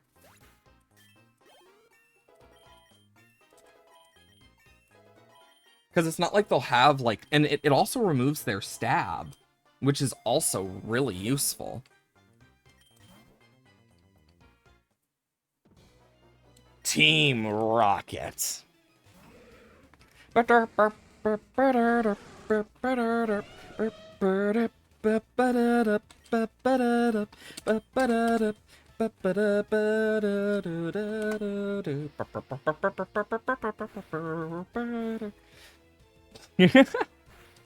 God, I could listen to old, like, DS Pokemon music for decades. There's just something about it.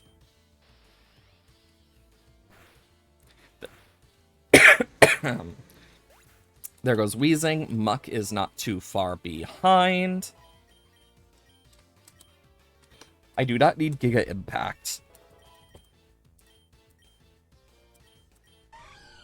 But I'll keep Take Heart on that intelligence like 4 or 5. Damn. You know, the funny thing is about Erebus, my character that I showed off yesterday and stuff. His charisma is 9, so he has a horrible stat. Like, and because of that, despite the fact he gets 1d4 extra on performance, he can't lie his way out of something for the life of him. He just can't.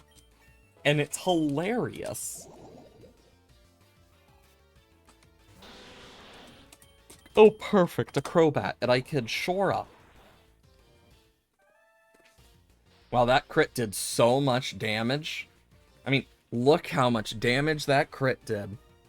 The poison did more damage. And I just press knockoff.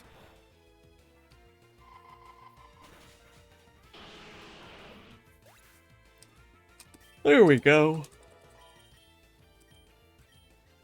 Ooh, Dazzling Gleam is really good. Because if I can get a Mega Band and stuff and get Mega Ampharos and Houndoom, that would be amazing. So, out of all the Megas, which is your favorite?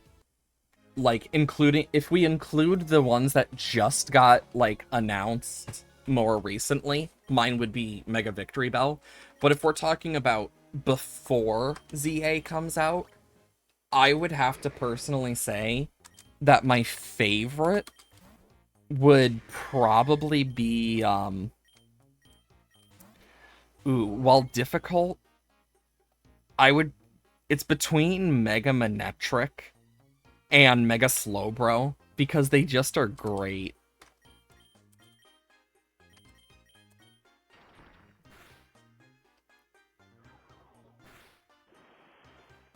Perfect. Now I can sketch Soak off of Octillery.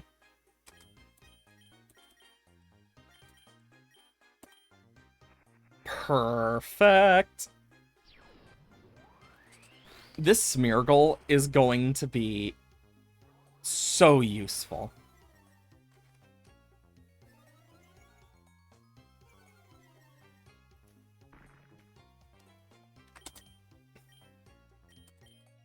Mega Steelix. Oh yeah, Mega Steelix is actually, like, really cool. I definitely can agree with that one. I'm just gonna say this now. I have a thought. So, you know how Gallade and Gardevoir have Megas? And, like, every time... The only, like, multi-evolution that has a Mega that doesn't have one for both is Frostlass and Glalie. I personally think we're gonna end up seeing a lack of Gen 3 Megas, in all honesty, because of Oraz. But I would not be surprised if we saw a Mega Frostlass. Just saying. Would not be surprised. Just because it's the other side. I'd also not be surprised if we saw a Mega Kleavor. Because, like, Mega Kleavor I could totally see as well, because Scizor has one. And Kleavor wasn't added till 8th gen. So it's not exactly unprecedented either. Like, so it does make me curious if we'll actually, like, see some of that or not.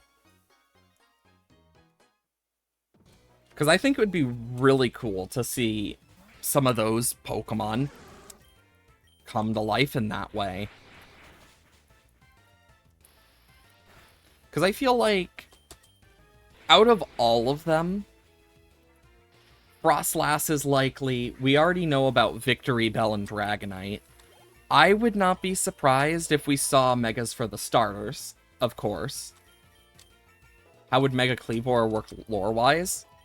Well, seeing how Mega Stones are, like, pure energy turned into a stone form, it could be a thing of, remember, the ultimate weapon was fired like over 3,000 years ago. And Cleavor was in Hisui like a few hundred. So what's to say it was a thing of, because of how rare Cleavor is, no one was able to fully figure out like its Megastone until someone who had one tried it, because of how rare they are. I mean, that could totally be the reasoning that it, like, lore-wise, is because of how rare Black Augurite is. And the fact that the first Mega that was done with a person is Lucario, which is a lot more common in their region. Cleavor and Scyther you don't really find much of, and Black Augurite you're not gonna really find. Especially when it's going, like, missing because it's just been used so much. So mix that with, like, rarities and stuff, and it makes a little more sense. Because I definitely think that that's, like, the main reason, lore-wise, they could easily use. Is just the Black Augurite's rarity alone.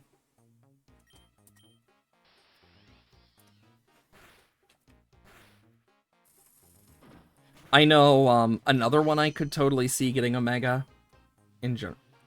Say they found a Mega Stone in the ore. Exactly. Like, it could even, and even if not, like, found in the ore, it could even be a thing of, oh, they found this stone, couldn't figure out what Pokemon it was to.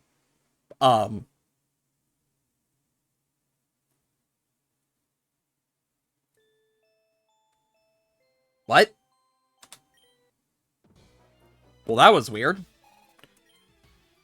But, like, couldn't figure out what the stone was to until that Cleavor was found.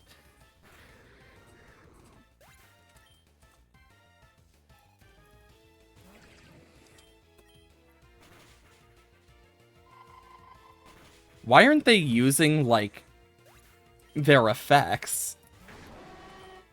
It's weird. Okay, now they are. But, I mean, there's so many Pokemon as well. I wouldn't be surprised if we saw some more Gen 1 as well, because Gen 1 love always will exist.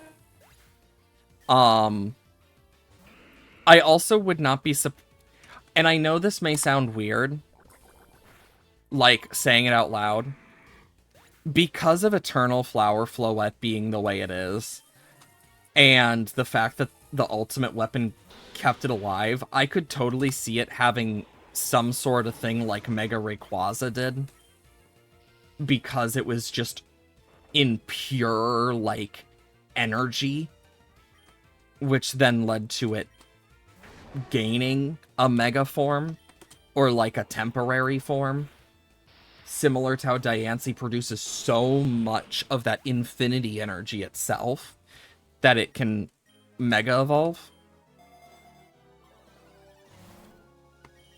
Like, I definitely think that if not Xerneas and Yveltal, Zygarde is going to get a Mega form, almost definitely. As well as the Kalos stars. Those make the most sense. Just off the bat, like, yeah, makes perfect sense. Ooh, Reviver Seed.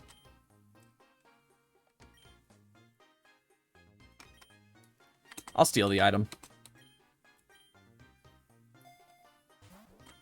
I'm gonna give it to Smeargle. But, like, I definitely think there's a lot of possibilities that we won't fully know till it comes out. I mean, just in general, you can pick... Oh, yeah. Megas for Rhyperior, Electivire, Magmortar. You know, I feel like Jinx might get a Mega, just because it's the only one of those three that never got anything. It's the only one of, like, the quartet of them. Like, it never did. I could totally see Jinx either getting a new form / evolution or a Mega. I could totally see it. I could also totally see, like, a Pokemon, like, I could totally see, like, some Stone Evos getting it as well, like, Starmie, for example. I could totally see Starmie getting one. Like, I'm just throwing ideas out there. I could see... I could... One moment.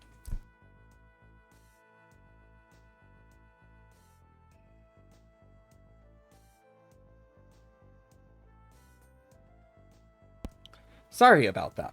Phlegm. Oh, it sucks. Allergies for you. But I could totally see Pokemon like Ninetales getting a Mega Evolution as well. Because its opposite Arcanine got a new form after it did. So, like, I could totally see them giving them both forms, but also not at the same time. I could also see them doing something with, like... Oh my god, I would love if Noivern got some love like that. I mean, there's so many ways you could go about it. Because of just what Noivern is as a Pokemon. There's just so much you could do. And it makes me really curious what they'll do if they did that.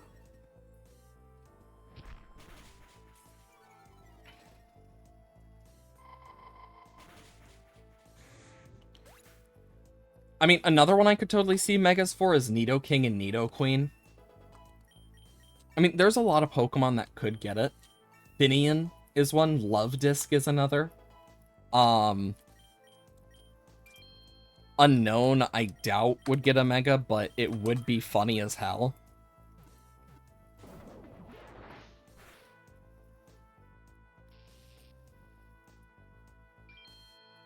There's a reason this has the grayed out Pokeball.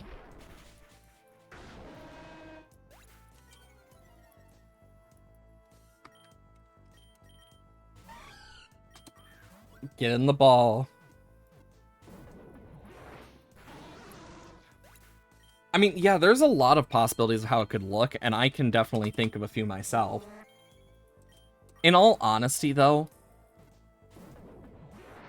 unless they give a Mega, like a Pokemon that already has a Mega, a new evolution, it worries me we won't see any more love for some of these Pokemon either. Because Houndoom could be forgotten about, but Pokemon like Mawile and Absol could really use more than just a Mega. Because, oh my good lord.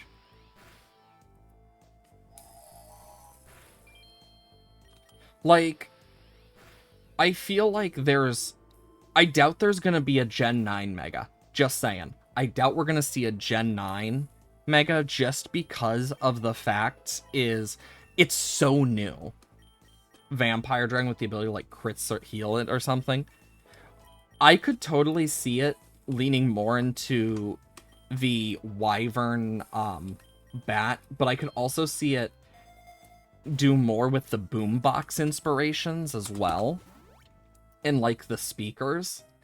I could totally see like its thing on its ears like becoming like a multi-stereo set kinda thing. Bitch stole my Grip Claw!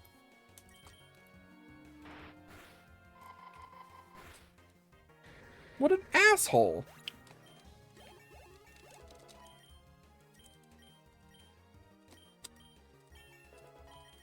But I definitely think overall I doubt we'd get an ability like that just in reality.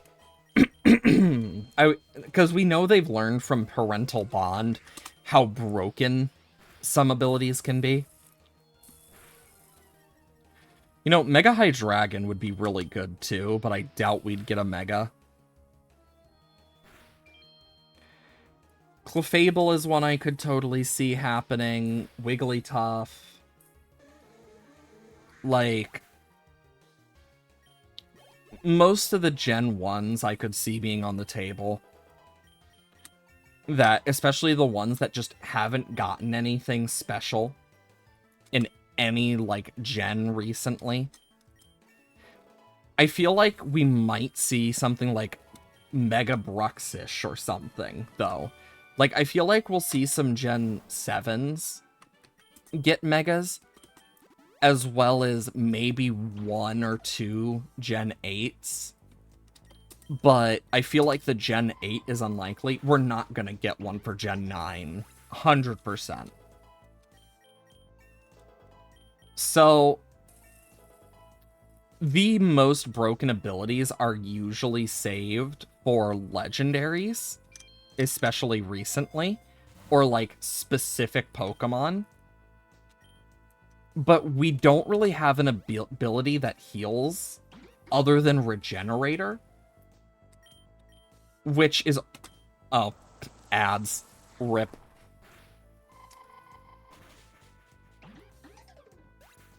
But yeah, like, Regenerator is the first thing that comes to mind.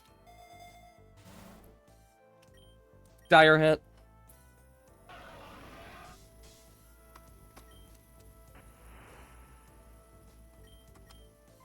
Was that a new effect? I think that might have been a new effect. If so, that's pretty cool. Though then again, I don't really pay attention to it usually, so might not be.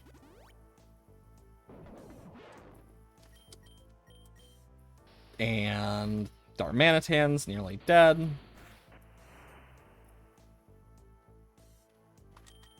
Parabolic Charge. Yeah, next floor we're gonna have to worry about a battle with a gym leader. Ice Beam. Perfect. Because thinking about it, like, Parental Bond, they've had to nerf twice, I think, before they were satisfied.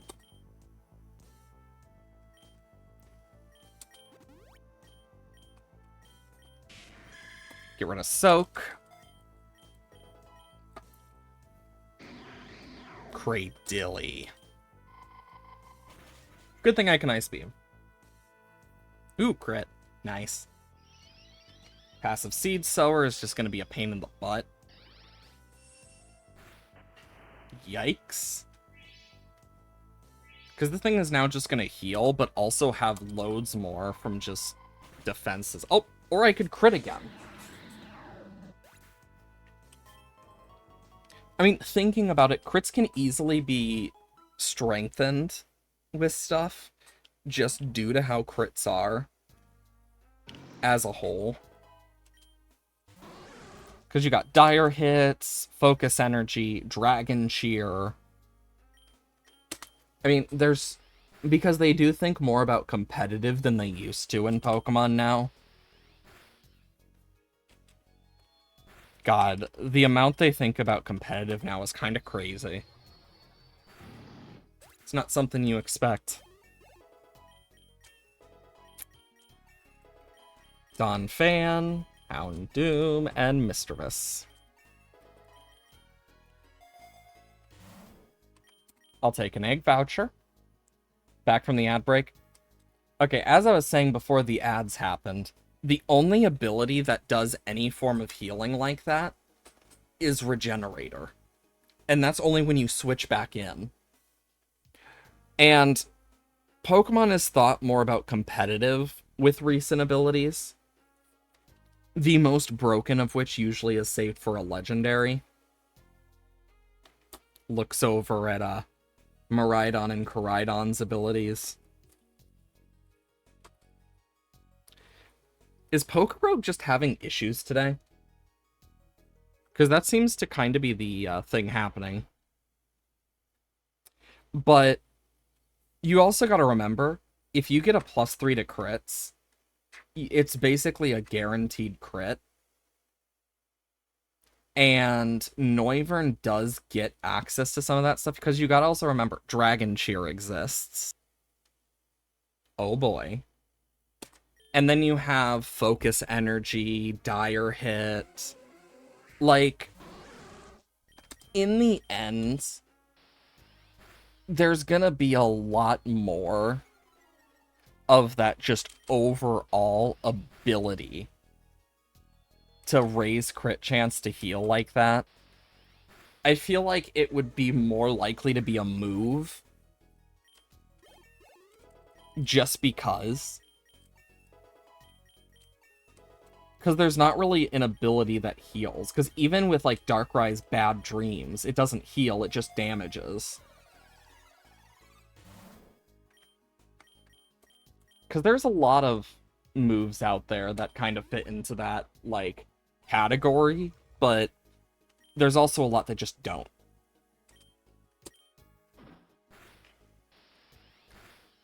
Just, kill off Tinkaton. People always assume Tinkaton has such a high attack stat. Forgot about the Gen 9 legendary abilities. Fair. I mean, literally what it does is it raises their highest stat, aka special attack or attack, and then sets up Electric Drain or Sunny Day. And then Photosynthesis is safe for paradoxes. But they're also kind of a weird gimmick thing, because gimmick Pokemon are a whole separate thing. Because that's how you get stuff like Shedinja. Technically, Plusle and Minun are gimmicks as well. Then you have, like, Zoroark, which is like a gimmick Pokemon, basically, because it's illusion. Like, in all honesty, it's mainly a random gimmick type thing when you'll see something a little more broken, and they're always a weaker Pokemon. And when they're not, it's usually because the ability is very specific. I'm gonna Core Enforcer this one. Eee. There we go. But, like, the Ruin Quartet is lowering certain stat, I believe. The caveat of the Ruinous Quartet's lowering a stat is it's all Pokemon on the field except for that Pokemon. Meaning, if you're doing double battles, it also lowers that stat for your secondary Pokemon. And even then, Wo-Chien gets absolutely decimated by Bug-type moves. Chien-Pao is a glass cannon. Ting-Lu can't do a lot of damage to save its life compared to its defenses for Ting-Lu, and Chi-Yu is... It's at best. Because, like, it's typing and stuff, like... But even then, with how they were designed, their abilities hinder competitively more, in some cases, just due to it. Chien-Pao's being the least, because it lowers defenses. So, if it's one of those things of, you can get around some of it, but not to only to a certain extent. Chien-Pao has seen the most luck out of the three, just because it has stuff like Sucker Punch and stuff, and it's a fast glass cannon. Otherwise, they probably would not see as much use as you'd think. Because, I mean, it's one of those things where they always give it a caveat. They have to give it a caveat. So it would be one of those things of, like, it wouldn't... But, like, if it healed from a crit somehow, some way, it would probably be at the cost of it loses health. Beef with Ice Noodle Blade Tiger? Fair. Also, if you haven't gotten it from Scarlet and Violet, highly suggest grabbing the shinies while they're there.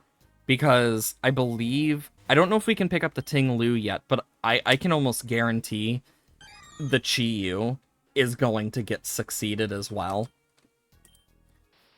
I actually did the Chi-Yu raid, and when I first logged in, I did the internet stuff, etc. And I was next to a horde of Charcadet, and the first one I saw was a shiny Charcadet. It was meant to be. I ended up finding 3 total shiny Charcadets just from like some of those, because I was like, you know what, I might as well do it without a sandwich. What's the worst that happens? I found 2 without a sandwich, and then I made a sandwich to find the final one, because I was like, okay, I just want to get to the Rule Edge now. No luck on the Vulpixes, though. Or the Numels. Might have missed a Numel, to be completely fair. Charcadet, the easiest way to tell was just looking at the eyes. And those are just the ones I caught. That's not counting any I might have missed.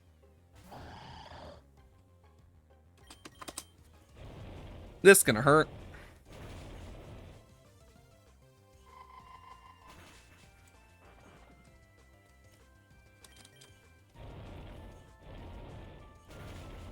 If your Switch wasn't broken, you had a Switch too.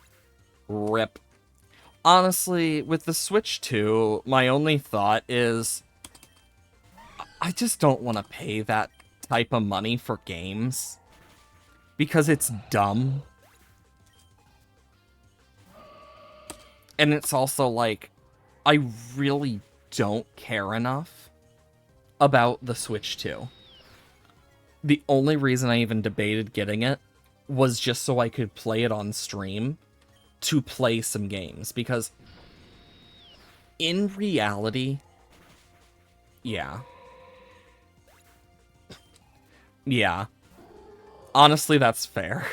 I mean, in all honesty, we're not gonna see a change from Nintendo anytime soon about the Switch stuff. As long as they can get away with it, they will.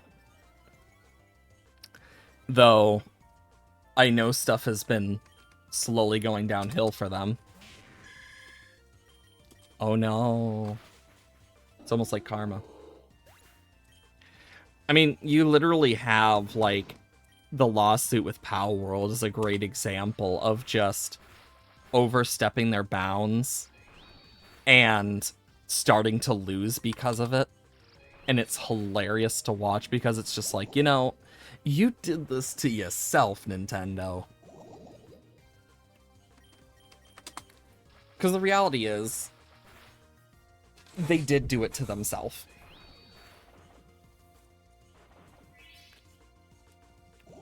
Because Pow World has a lot of things. They're just scared because of the fact that, oh no, it's a competitor.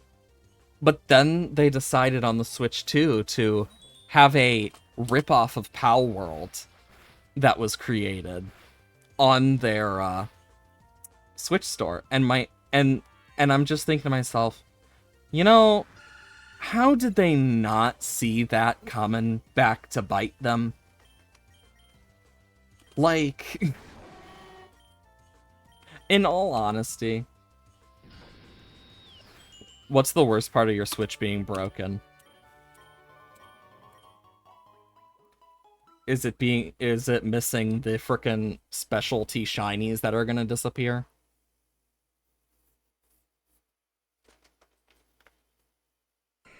If I could collect a second set, I would for you, but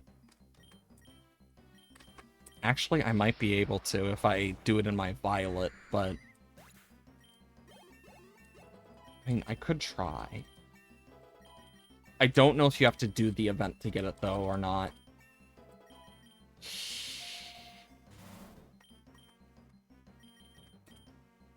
Either way, though. We're also gonna have to get ready for Ivy.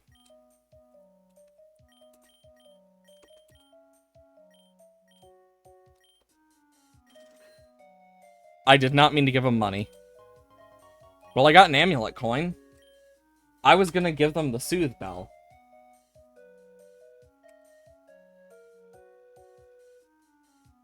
Having Pokemon Home, having a shiny variant. Oh, that's... I mean, Pokemon Home does have an app at least, so it's not completely like...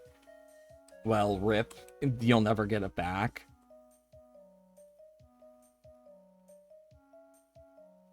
Pokerogue loves to have this issue today, doesn't it? There's definitely something going on with their servers.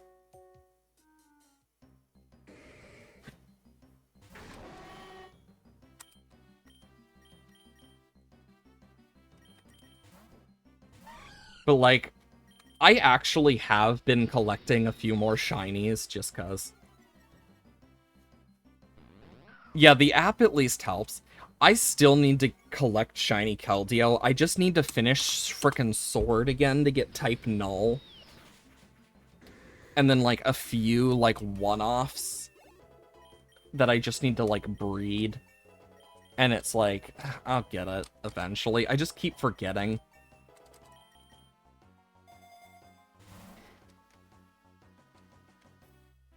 Because it's like, in all reality, I'm gonna end up forgetting. And just be like, huh. I mean, this is a Gen 2 Pokemon. Though I don't know who I'd really want to get rid of other than maybe...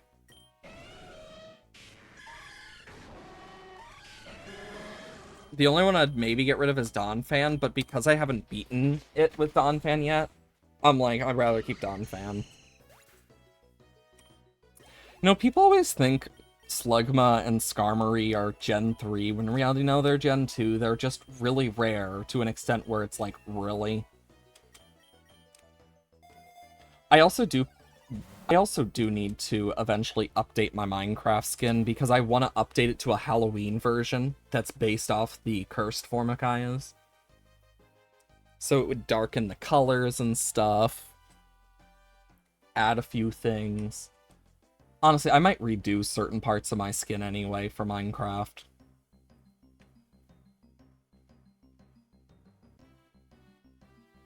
Oh, Ivy. How long you so choose to take. I mean, I will say I am excited, though, for some of the later stuff.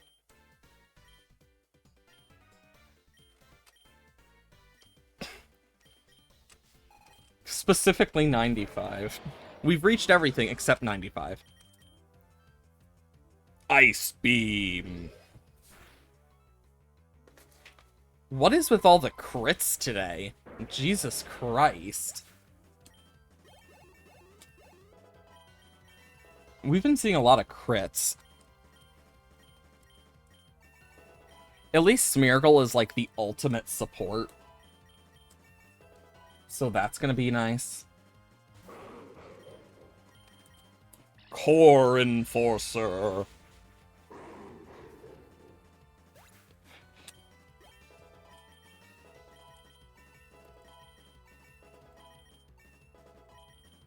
Everyone is now at the max level except Houndoom.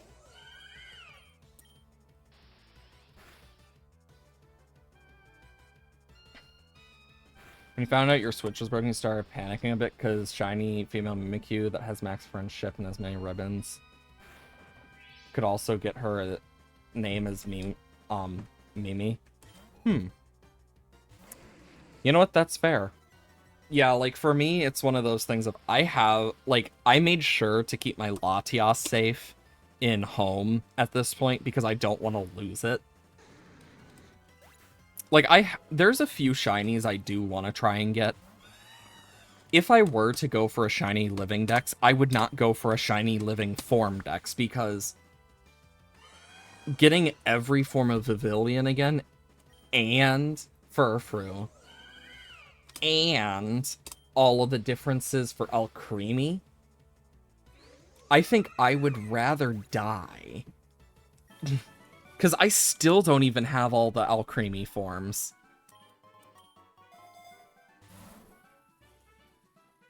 Like...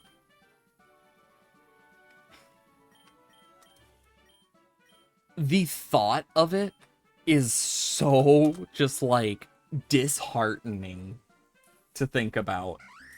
Because think how much time you would have to spend on that alone, because there's still the Cursed 8 until Legend ZA comes out.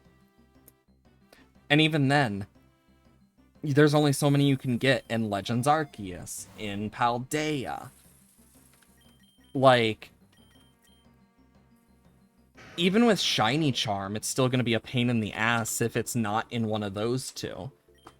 And even then, in Paldea, it can be a pain in the ass if they're hard to see. Like, I would definitely say the worst ones are, like, the Floette line, for example. Things that are, like, really tiny and hard to see. Because it's like, good luck seeing those.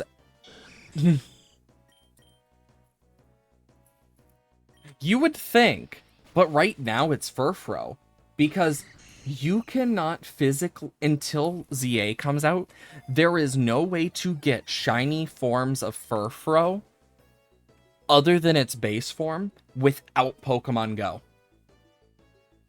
That is the only way you can get it. So until ZA, we won't know if it is possible to get shiny forms of its different coat types outside of Pokemon Go. Pavilion's another one that's going to suck because it means you have to go around the world, and then you gotta hope they drop a shiny Pokeball one at some point.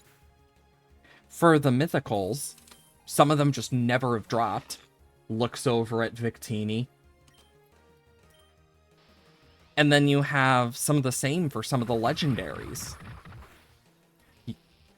You missed out on the shiny Galarian birds?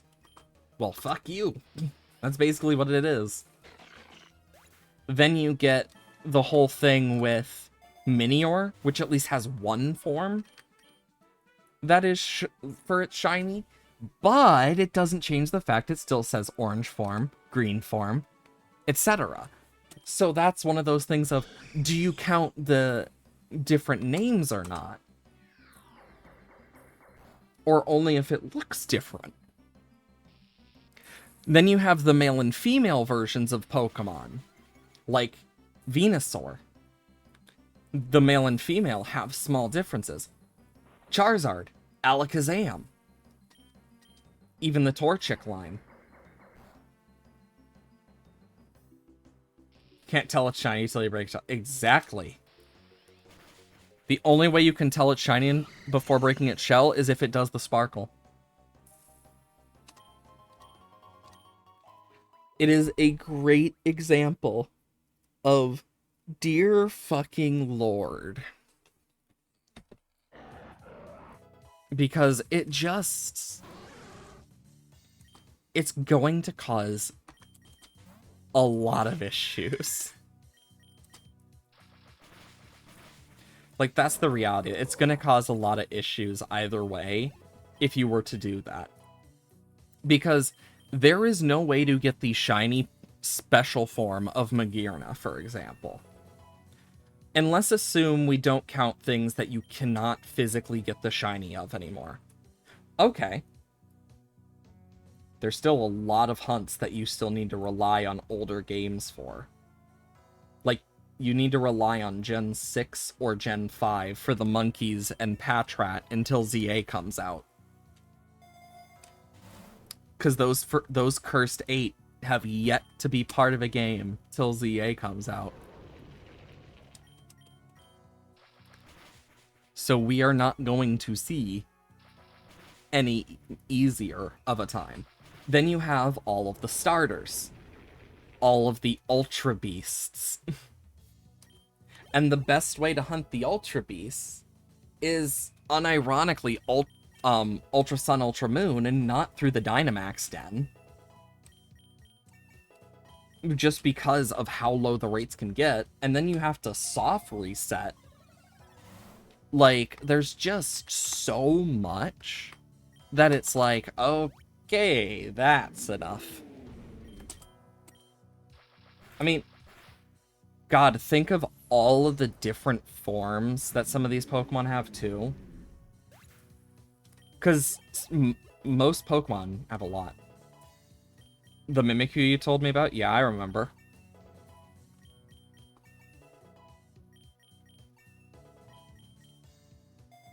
Okay.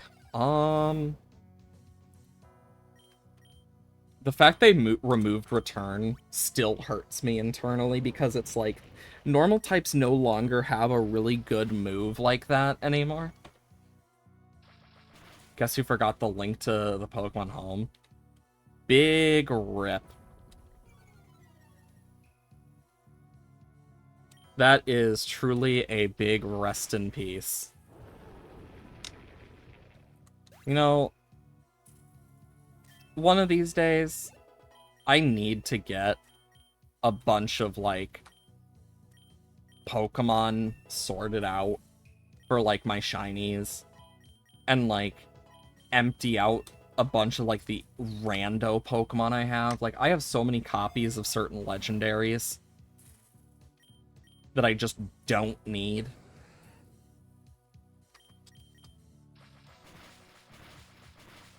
At least there's no sun, so it's... so I can easily just water shuriken my way through this. But even then, it's like...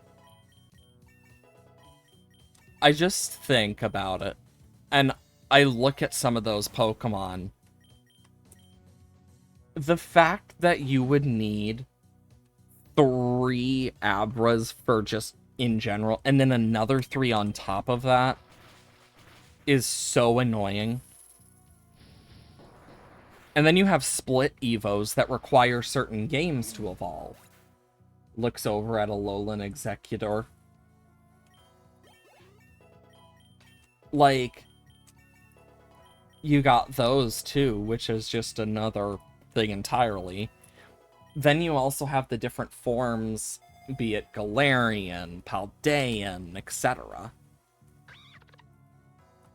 Like, it's honestly insane. Because that also means for Poltegeist and Poltchageist, as well as Sinistea and Sinistra, you would need the antique versions as well as the normal versions, meaning you'd have to hunt for the antique version specifically. There goes several months of your of part of your friends and your life gone.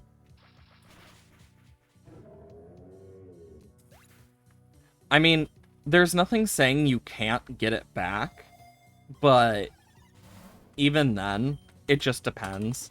I know there's ways to fix switches, but I'm not too knowledgeable on it.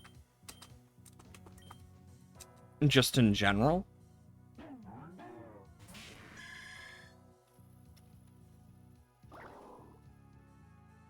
Can't toxic me when I'm burned.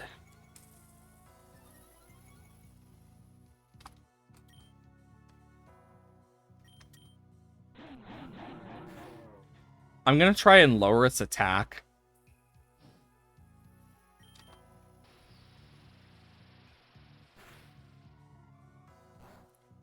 Jeez, I am critting all sorts of ways.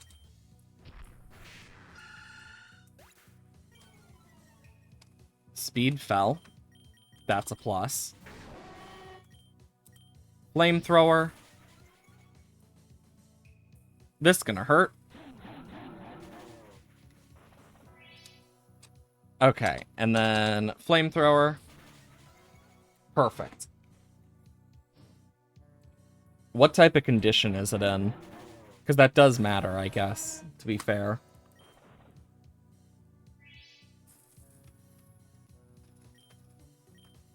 Far beyond any repairs. That sucks. I mean, in the end, there's only so much you can do. And sometimes, the most you can do is just try your best.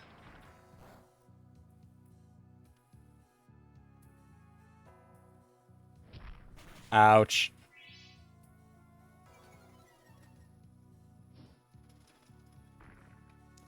That Salt Cure did so much. I mean, looking back, though, like, there's some Pokemon I probably never will get back either. Like, that's just the reality of it. There's gonna be Pokemon that you just never see again. Same thing with, like, other stuff. Ooh, leftovers. Do I give it to Smeargle? Donphan? Misdreavus? I'll give it to Ampharos for now.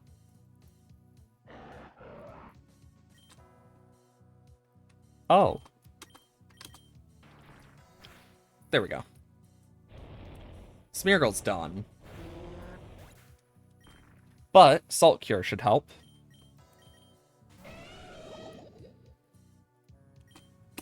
Knockoff?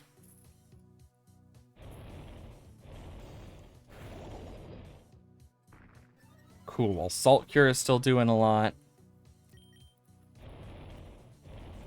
Oh, we're existing, that's for sure.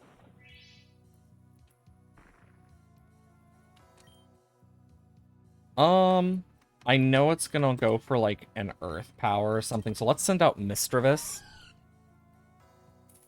We get a free turn. And dead. Sometimes just gotta outsmart the AI. But yeah, I understand the feeling of losing stuff like that, because it sucks. And there's not much you can really do about it after a point. Most you can do is just keep moving. I mean, especially when it comes to, like, failing shinies, it's one thing, but then losing one is a whole other thing. Like, I've tried Nuzlocke and stuff before, for example, and I never like losing Pokemon. Same thing when it comes to losing shinies, though. Like, I know they're shinies I will never be able to get out of my, like, DS games and stuff. At least not anymore. And it's just the sad reality of the fact that sometimes you just won't. It'll be lost to time eventually.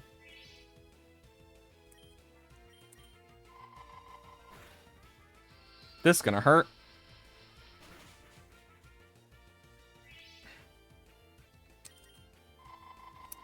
Good thing I have Ice Beam. Giovanni shouldn't be too bad since we do have Ice Beam and stuff. Perfect. Bump, bump, bump. Bump, bump, bump, bump, bump, bump. There goes Golem.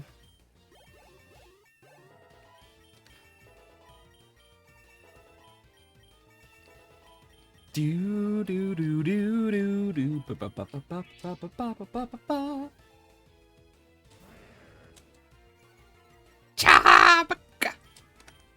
You know, I wouldn't be surprised if we saw a Mega Arbok. Because, thinking about it, the first boss we... like, the first, like, quote-unquote boss-looking thing we see from ZA, he had an Arbok. So I could totally see him having a Mega Arbok, in all honesty. Because I believe the only ones we know of that there's Mega Evolutions for are Hawlucha, Victory Bell, and Dragonite. As well as, like, the ones that already existed, but... Bro's hitting me with that baddie bad. Jesus. I mean, I definitely think there is some cool stuff for future. I doubt Donphan's gonna get anything. I mean, it literally just got 2 Paradox forms. Same for Volcarona. Then you have many others. Like, I feel like there are certain ones that are going to be more prioritized, just overall. Just thinking on it more specifically, there will be stuff that's going to be prioritized, 100%. In comes Mega Pikachu. For no other reason other than it's Pikachu.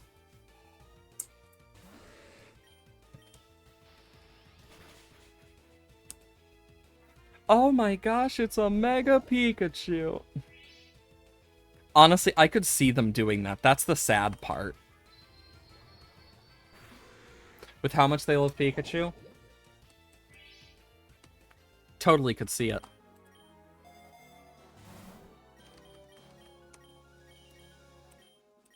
Full heal.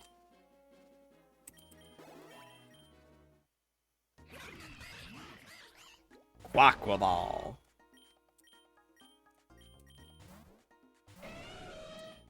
Watch this. Oh.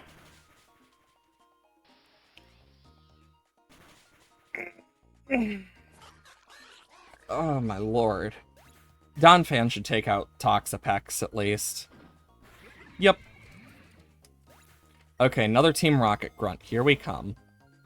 Take the Big Nug. Oh wait, yeah, no, this is the admin. And then we have Giovanni. Da, da, da, da, da. Fusion Flare! Bro literally brought out frickin' Reshiram's move. Like, what?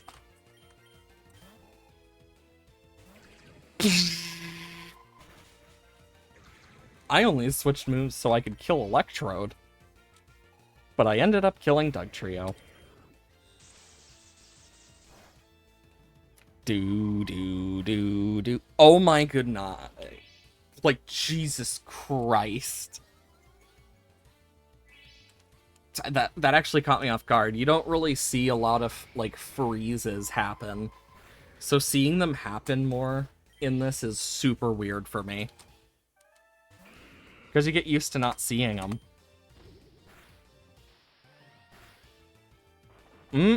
Tasty health.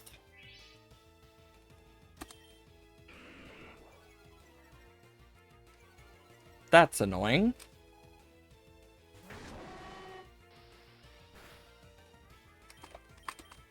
Core Enforcer.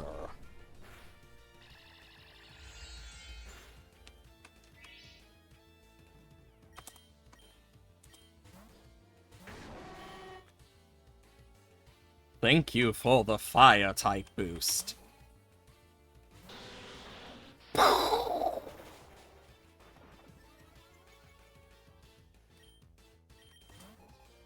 Do. Eradicate. Fiery Wrath.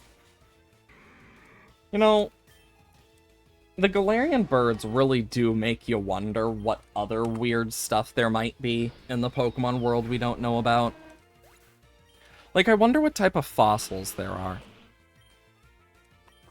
You know, that'd actually be another fun thing to see. Some more megas of fossils, just to see. I think that'd be pretty cool.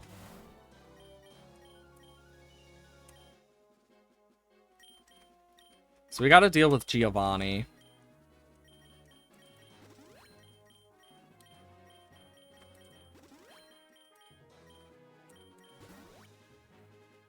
Okay. Is it just me or did that Giovanni look a bit different?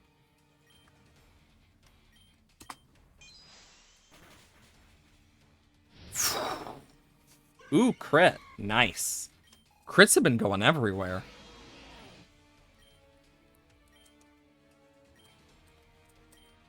Let's try and get a flinch. Nope. No dice.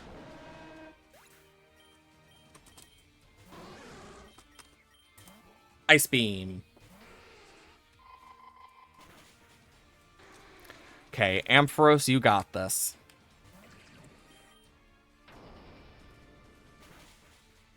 Oh my god.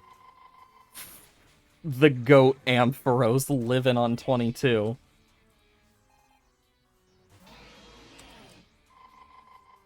There we go.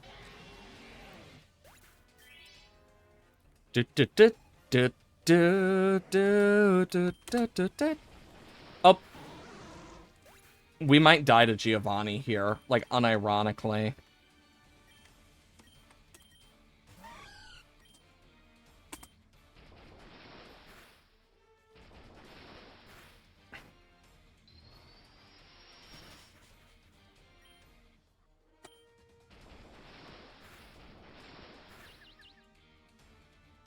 Not having a crit definitely helped there.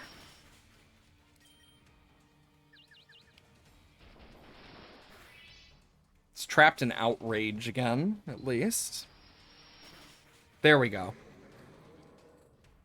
God, Giovanni is a pain. Honchkrow, Moonblast. There goes Mischievous. But I do get a free switch in to Octillery for an Aurora Beam. God, we even have to deal with the gym leader, too. Oh my god, we're gonna have to deal with the water gym leader.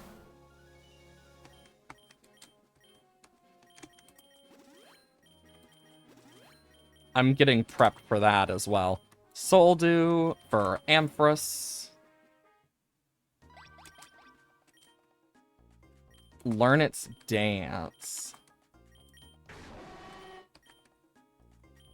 What's my first move? Dark? Nah.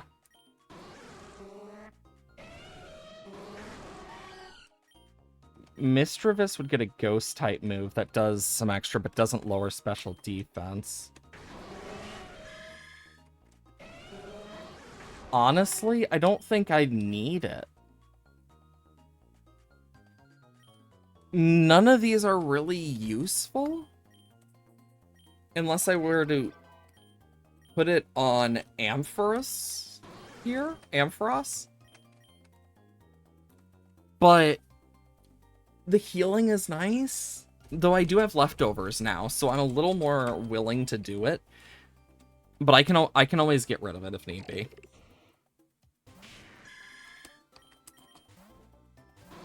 Because, yeah, Revelation Dance should. Because it's more damage, and it's more direct. At the cost of no longer getting heals. Crustle.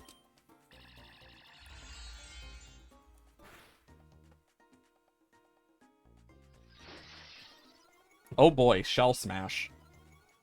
I'm not too worried about Crustle, like, one-shotting me or outspeeding yet, but it could outspeed. And it got greedy. It got greedy.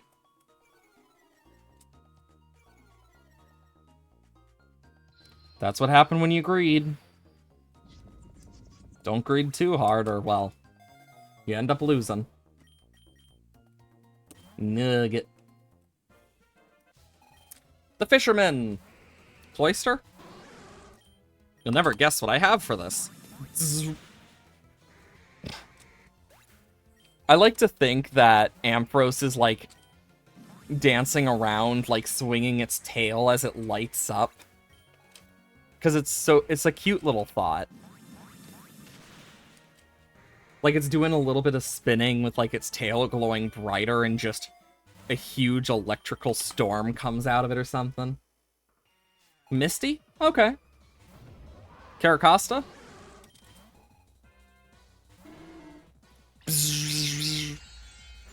I had a feeling she'd have a ground type. And I'm glad I was right.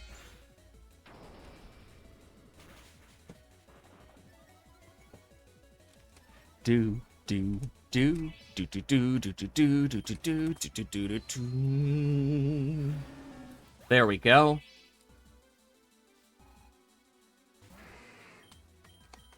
Revelation Dance. Yeah, Ampharos should be able to sweep through the rest of this.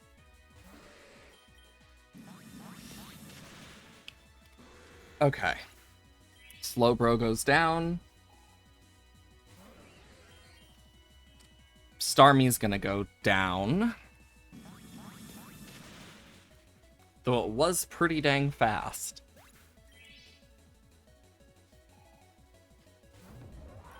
There goes Caracosta down to sturdy.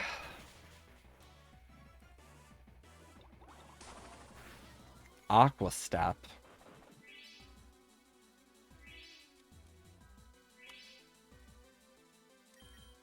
Okay, I can still outspeed. Okay, next up, and lastly, is Golduck, which... You know what? Mega Golduck would be cool, and making it finally have Psychic type, 100% would be awesome. Golduck should have been Psychic to begin with, in my opinion, but... yeah. Bellevin! Aw, you little guy.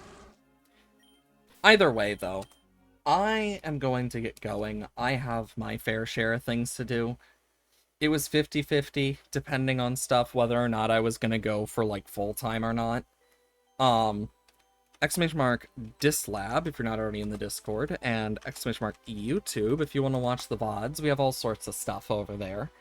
From Pokerogue to Infinite Fusion to much more. You might find something you like on the VOD channel. And at the Discord, you might make some new friends. I announce when I'm live. I announce if things happen, etc. I stream every Monday, Wednesday, Thursday, Friday, 8 a.m. to 12 p.m. CST. Sometimes I go early, sometimes I go late. It just depends.